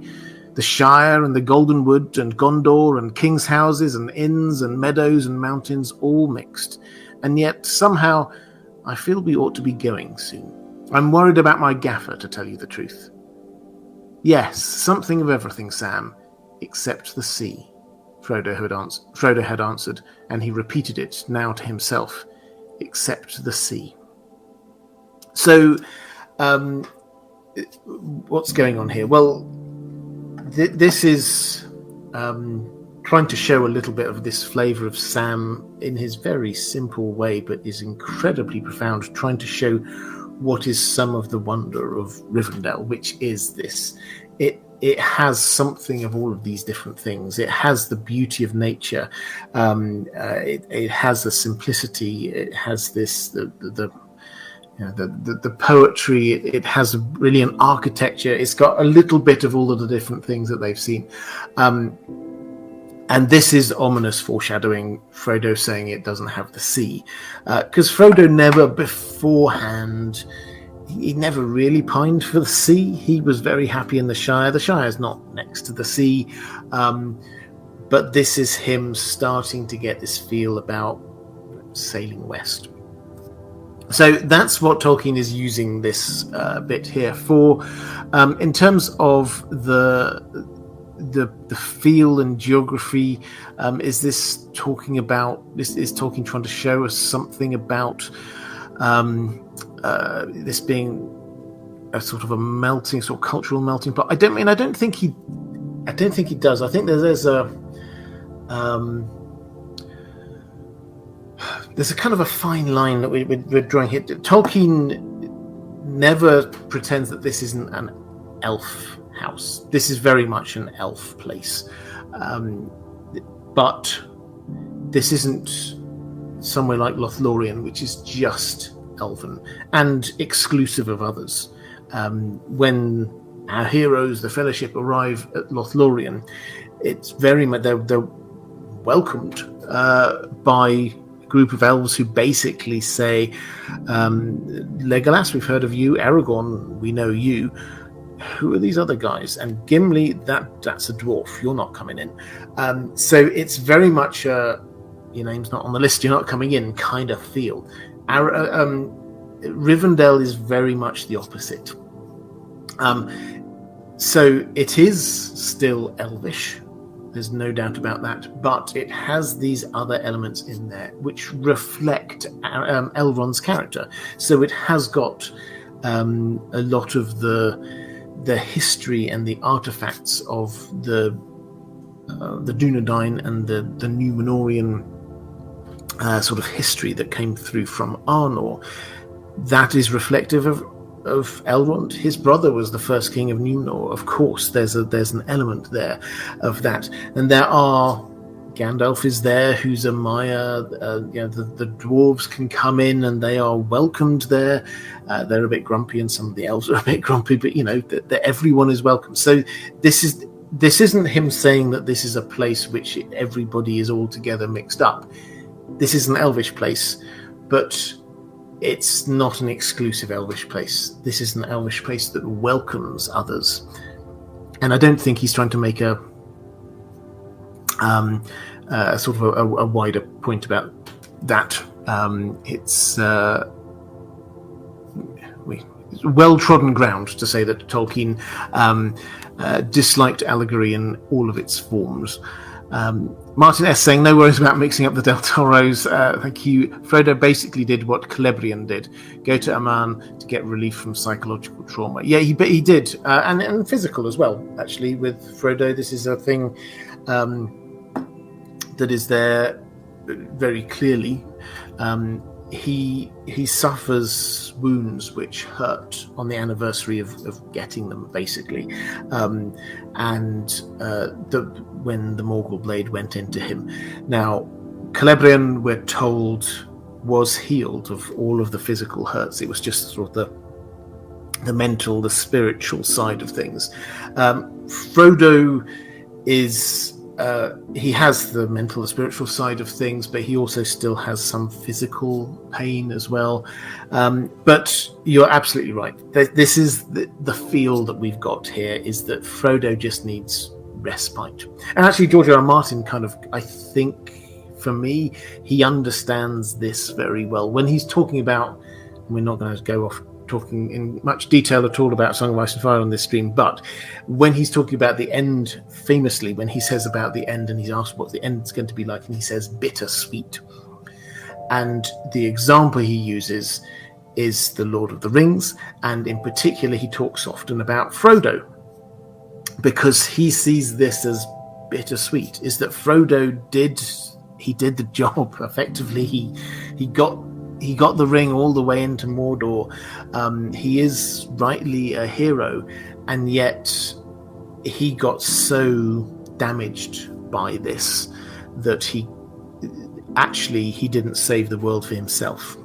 He saved the world for the other people around him, and he cannot get that respite unless he leaves. So that's the kind of feel that we've got going on here, which I think, again, it's quite powerful. And I use George R. Martin because he expresses it, I think, in quite an easy to understand way by calling it bittersweet.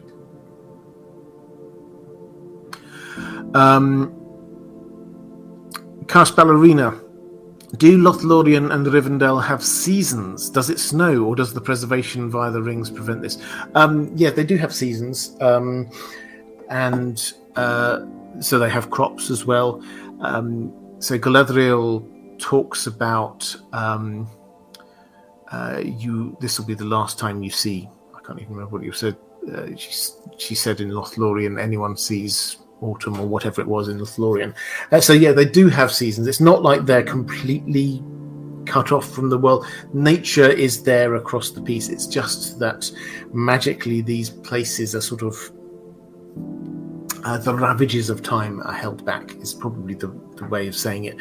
Not time itself so much. It was the ill ravages of it upon elves. So elves still live their long lives. It's just it doesn't weary them in a way that an elf normally in Middle-earth. Middle-earth is not for the elves. Middle-earth ultimately is for the humans. The elves belong in the Undying Lands. They are undying. They belong in the Undying Lands. And so living in this kind of very temporal world, it slowly wearies them. And this is why they start getting this call to head over to the west. So yeah, it's not that it does away with seasons and things like that.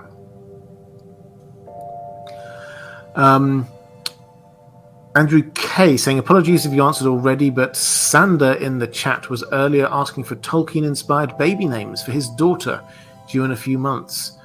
Oh wow. Yeah, I mean there are obviously many. Arwen is beautiful. I mean, Tenuviel, I've loved the name. Luthien is wonderful.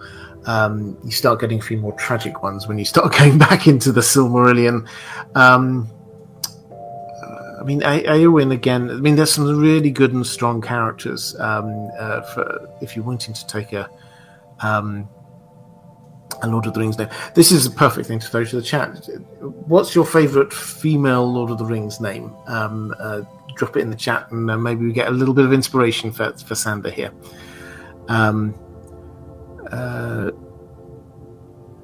Right. Okay. Let's go with a question from Raven's Oath. Good evening, Robert. Good evening to you. The elves could not exactly take Rivendell with them when leaving Middle-earth. Why, though, did Celeborn hang out in Rivendell for some time after Galadriel left for Valinor? Also, why didn't the elves want to hand their strongholds over to a remaining people of Middle-earth? The last bit about handing their strongholds over to the remaining peoples of Middle-earth. I think, we've mentioned that a couple of times, but the notion of what makes something defendable is different in Tolkien's world, for particularly here with Lothlorien and Rivendell. It's not defended by big castle walls. This isn't an indomitable fortress that nobody has ever managed to scale or conquer. This is a land protected by magic. You get the water of the river washing away the Nazgul. You get people heading into the land and getting confused and turned about and going the other way.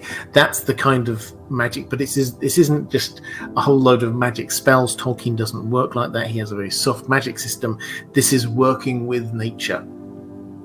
So why didn't they leave their strongholds? They did. They left them as they were.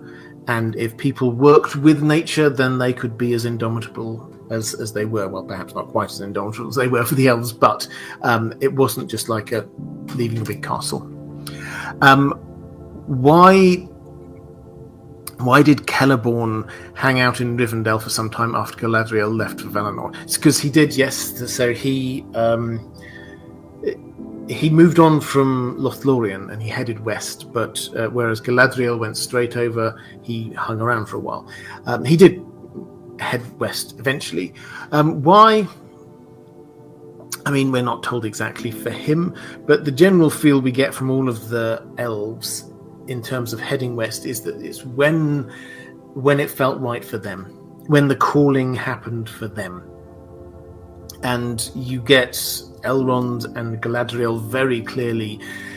They felt they had to stay until their time was done, until the ring's power that they had passed. This is, I think, quite clear that when Elrond went, a lot of his people went with him because the preservation of that area of Rivendell was no longer there. They started feeling the weariness of being in Middle-earth. Celeborn, it's simply that he wasn't ready yet. We don't know all the reasons. We don't get huge amounts of information about Celeborn. He's quite a blank slate. Wonderfully, this is kind of like the opposite of what you sometimes get with Tolkien, as well as other authors, where you get like a king and the king had a wife. Here we have Galadriel described in wonderful nuance and detail.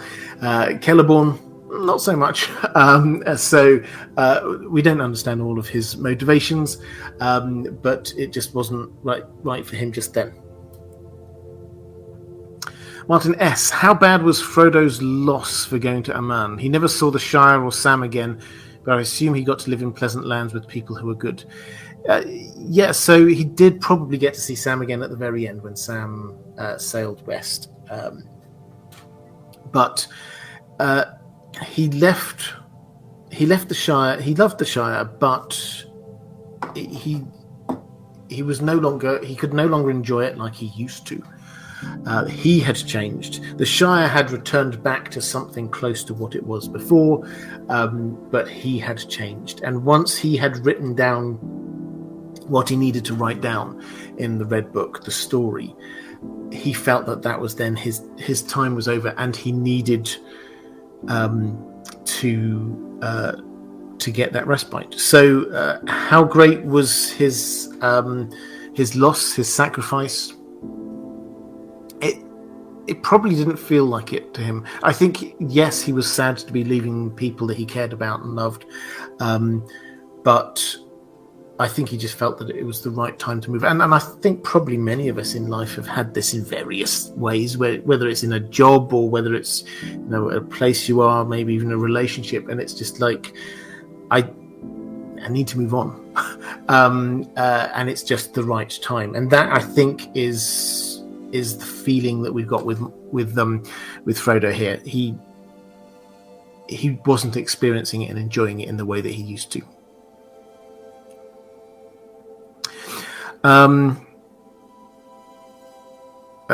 Jervis Jermaine, thank you very much, saying no question this week, just love and likes from Mississippi. Oh, thank you very much. Question from Brandy 1842. I think this is my last question actually about Rivendell itself. So drop some more. I've got 2 or 3 more questions from my patrons, slightly wider in scope, which I will answer as well. But now is the time to drop any last questions about Rivendell in the chat. Brandy 1842 saying, where was Rivendell when the Westfold fell?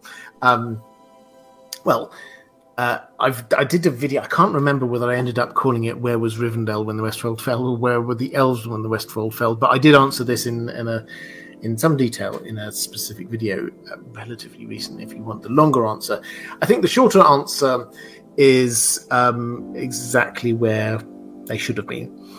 I mean, there are some practical answers to this. One of which is 700 miles away. And even if they heard on the exact day that the Westfold fell, the First Battle of the Fords of Isen, and they set off on horses at a reasonable pace. They would have, by the time they got there, then all of those battles against Saruman would have been over. So the Saruman versus Rohan issue actually didn't take that long, less than 2 weeks. So they couldn't get there. Is the first answer. The second is that I think we can probably fairly happily say that Elrond was doing a good job where he was. It's not as if he wasn't impacting the action. He was impacting the action in the places that he needed to. And thirdly, I think we can say that he, with his ring, needed to stay in Rivendell in order to keep that preservation going. This was Rivendell is not just a guy in a house. This is the home base. If things had gone a bit wrong, this would where they would fall back to. So the idea of abandoning that, when we know that Sauron had forces around that part of the world as well, that didn't quite work. Southeastern Kaiju saying, a token of thanks. Really enjoying the content. Thank you very much. And let's go to a question. So these are now slightly broader. Nick from NJ saying, hello and greetings from a partly cloudy New Jersey. Is Durndingle mentioned anywhere other than the Two Towers? I wonder what other fateful Entmoots were held there. So Durndingle is, and the short answer is no, it's just mentioned there. Durndingle is where the Entmoot happened. You remember the story. Treebeard calls the Entmoot where they meet. Is this hollow surrounded by trees? It's called Durndingle. There's no other mention. Tolkien did want to keep the Ents slightly mysterious, I think, so we don't really see them operate much previously. We do know that they did used to have Entmoots there. What would they have talked about? Well, they met here to be talking about orcs and cutting down trees and a wizard who really should know better and things like that. Did that ever happen before in the vicinity of Fangorn? Well, yeah. Sauron invading Eregion, they will have probably talked about that because he was working his way across the continent and destroying bits as he went along. They will have had discussions, I'm sure, also about the Last Alliance as it went the other way. They will have had discussions about, taking this all back to the starting point, what is the role of the Ents? What are they there for? They are there to be protecting the trees against being attacked and taken down. And over time, large chunks of forest were attacked and taken down. So they will have met to discuss these things. Is interesting. You say, I wonder what things they did. The Ents, although we don't hear about, they must have done things in the past. The last march of the Ents, that implies they've had other ones before. So where might they have marched? We know that in Mirkwood, Greenwood the Great, there's like this bite out of it halfway down. If you look at a map of Mirkwood, there's like this chunk out of it there. Humans just chopping down wood. The Númenóreans landed in Middle-earth in order to chop down more trees because they chopped down all of the trees in Númenor. So there's lots of times when the Ents must have acted. It's not recorded.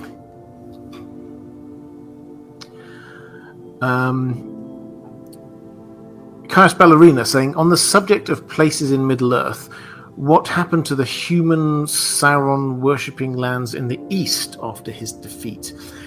We're not told huge amounts about that, honestly. So the orcs were dealt with after the downfall of Sauron. We do find Aragorn then does we know he does go east and south, which I suppose the way Tolkien writes about this, with Faramir and Prince Imrahil. The way of Tolkien does is basically he's there sort of spreading peace and justice across the world. Those peoples may not have seen it that way, but yes, basically Sauron fell, and so they no longer had direct rule by Sauron. However, and Aragorn came in and sort of released peoples and things like that. However, we do know from hints, tidbits here and there, what happened with the Blue Wizards. Tolkien basically says, well, I think they fell and they set up cults and things like that. We know from the New Shadow, the book that the sequel that Tolkien started writing and then abandoned. We know that the plot of that is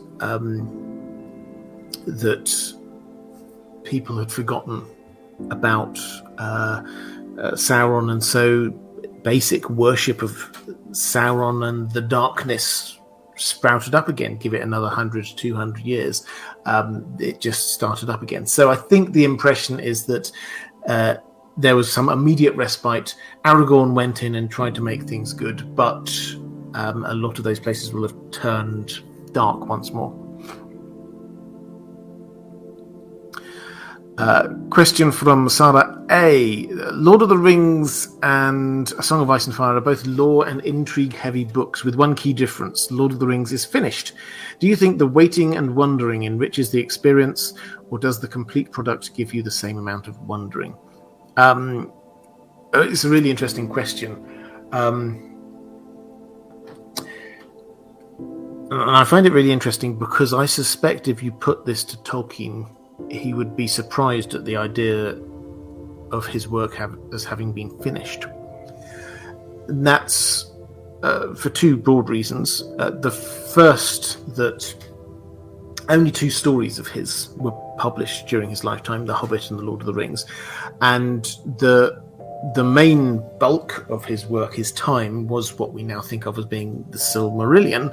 That was not. And he never got that work in a position that was publishable. I mean, it probably was publishable, but the publishers did not wish to publish it. So I think there's one element there. The other, which is probably even more important, is that Tolkien did not ever stop working on his world. He changed things. This was a constant act of creation. It wasn't like I finished this and now I'm going to finish this and then the whole thing's going to be done. He was constantly going back and reassessing things and changing his mind about things. You get, classic examples like the nature of orcs. I covered this in a recent video. Or the number of Balrogs. He changed his mind on this. The history of Galadriel and Celeborn. He changed his mind on. Lots of issues he changed his mind going through his life.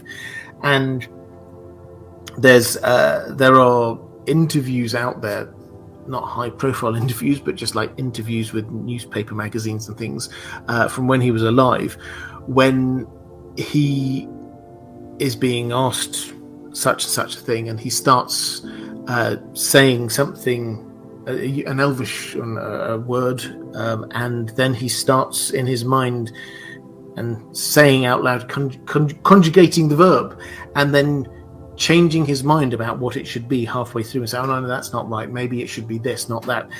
He viewed his language, he viewed everything in his world as being in this constant state of creativity. He was constantly reinventing it. So I think Tolkien would not have thought of his world as being complete. He left gaps, as we mentioned a bit earlier in the stream. He deliberately left gaps for other people to be adding to this mythology. I mean, he moved away from this idea a bit later because he thought it was just a bit too grandiose, but he wanted this idea of creating a mythology for England and the hither parts of Europe, as he called it, and he wanted to create the framework and allow other people to add into that. So I don't think he thought of it was complete. There is having obviously got a toe in the Song of Ice and Fire camp as well, there is a different feel to the debate, the scholarship that we get in these two different areas, in that overwhelmingly the feel within the Song of Ice and Fire is what is going to happen. It's forward-looking, because we still don't know the end of this. There's foreshadowing, but what is it foreshadowing for? We don't know all of these things. With Tolkien, the scholarship is trying to unpick what, as I say, you say, a complete work within the Lord of the Rings, show the scholarship of what was being created, as opposed to try and figure out what's going to be happening next. People are not. There's not much within Tolkien's world of. Some people do, but not much of. So what happened after the Lord of the Rings? We know there's a few bits about the Fourth Age, but let's try and track forward what's happened. There's not huge amounts about that. So they are. There's a different feel to each of these.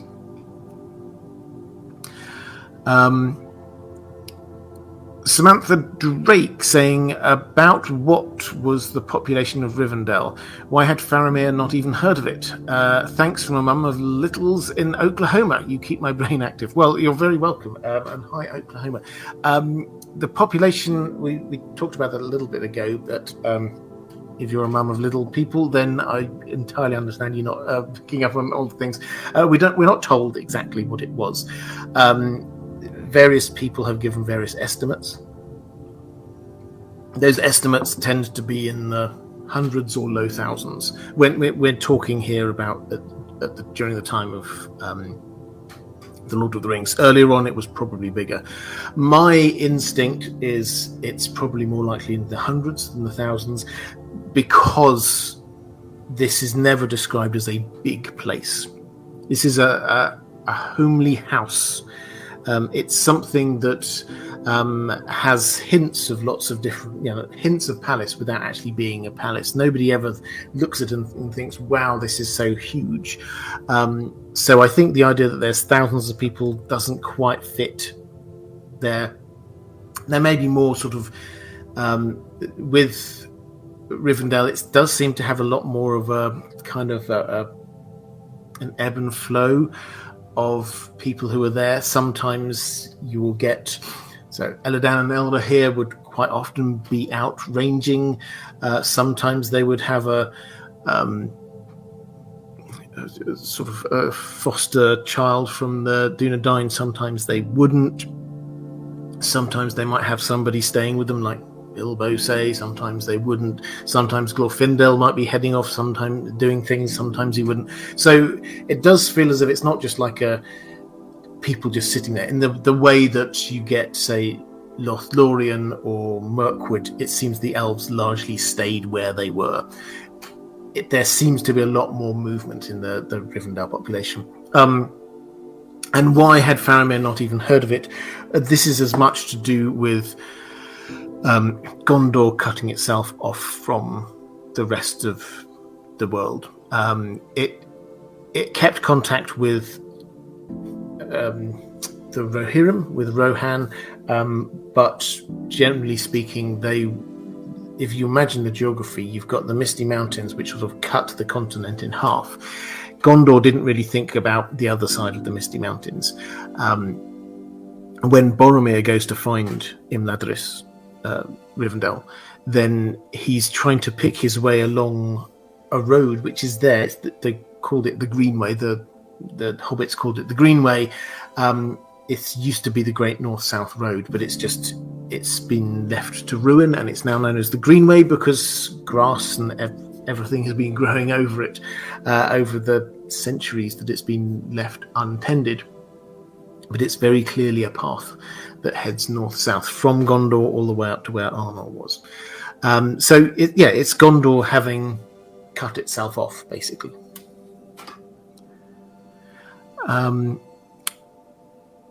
Question from... so this is my last question. Oh, actually, Andrew K in the chat, just so I can quickly answer this. When does the Rohirrim film come out? This holiday season? Yeah, it's in December. I want to say December the 16th. It's something along those lines. It's sort of mid-December, the War of the Rohirrim. One more question from my patrons. So this is the last chance to get things into the chat. I'll try and flick through the chat afterwards. Somebody just trolling me about Balrogs there, Carl Karsnark, saying, when I think Tolkien, I think thousands of winged Balrogs, just like Robert. Don't start on winged Balrogs.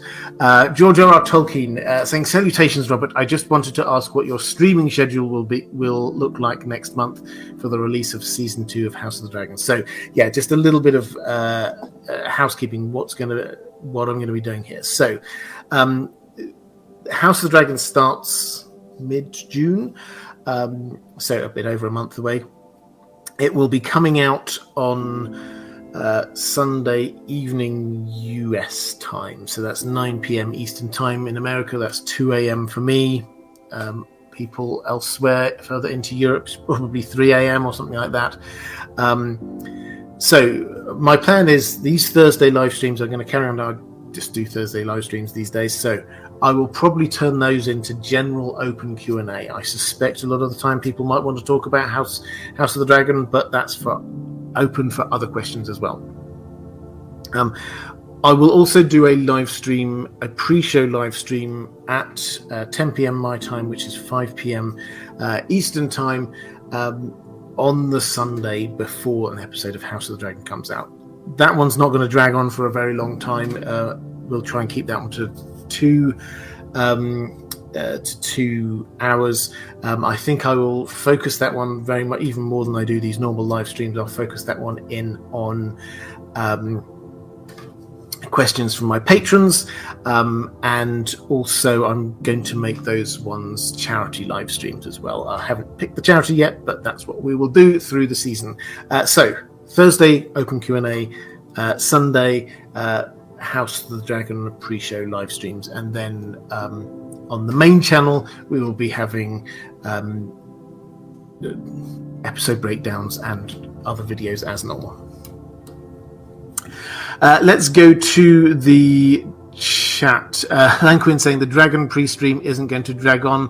I'm going to try and make sure it doesn't, for the simple reason that I then have to watch the TV show when it comes out, and I can assure you a 2 a.m. TV show followed by lots of hard work writing an episode breakdown is quite hard work. So that's the reasoning for that. Josie some more saying, hey Robert and all, came a little late. You did, welcome, but yeah, we're not too far away now. Luke Campbell saying, love the channel, the best ever. Thank you, that's very kind of you, and that's your first super chat as well, so thank you very much. Martin S, to my understanding of the slightly archaic English, Rivendell roughly means split valley. Since English is your first language, does that seem about right? Yes, that is about right. In fact, I might. No, I can't find it. I was going to. I had an etymology section that I was just looking up in advance of this, but yes, it is. So Riven does mean sort of like broken into dell. A dell is sort of a valley. So yeah, that's what it is. And Imladris in Elvish means exactly the same thing. Tolkien made it so that Rivendell was literally just a translation of what he got the name as in Elvish. Andrew Kay saying, on Bernard Hill, who sadly passed away this week, he delivered one of the best performances from the Jackson trilogy, in my opinion. Incredible power and range, and at the heart of numerous epic sequences. Yeah, I couldn't agree more. Things just went up a notch when he started. I mean, I always sort of slightly tongue-in-cheek say that character is a person who speaks in epic high fantasy, because the moment that he's kind of like wakes up from his sort of slumbers, everything he says is exactly what an epic high fantasy king should be talking about. The speeches are just magnificent, and he delivered them so well.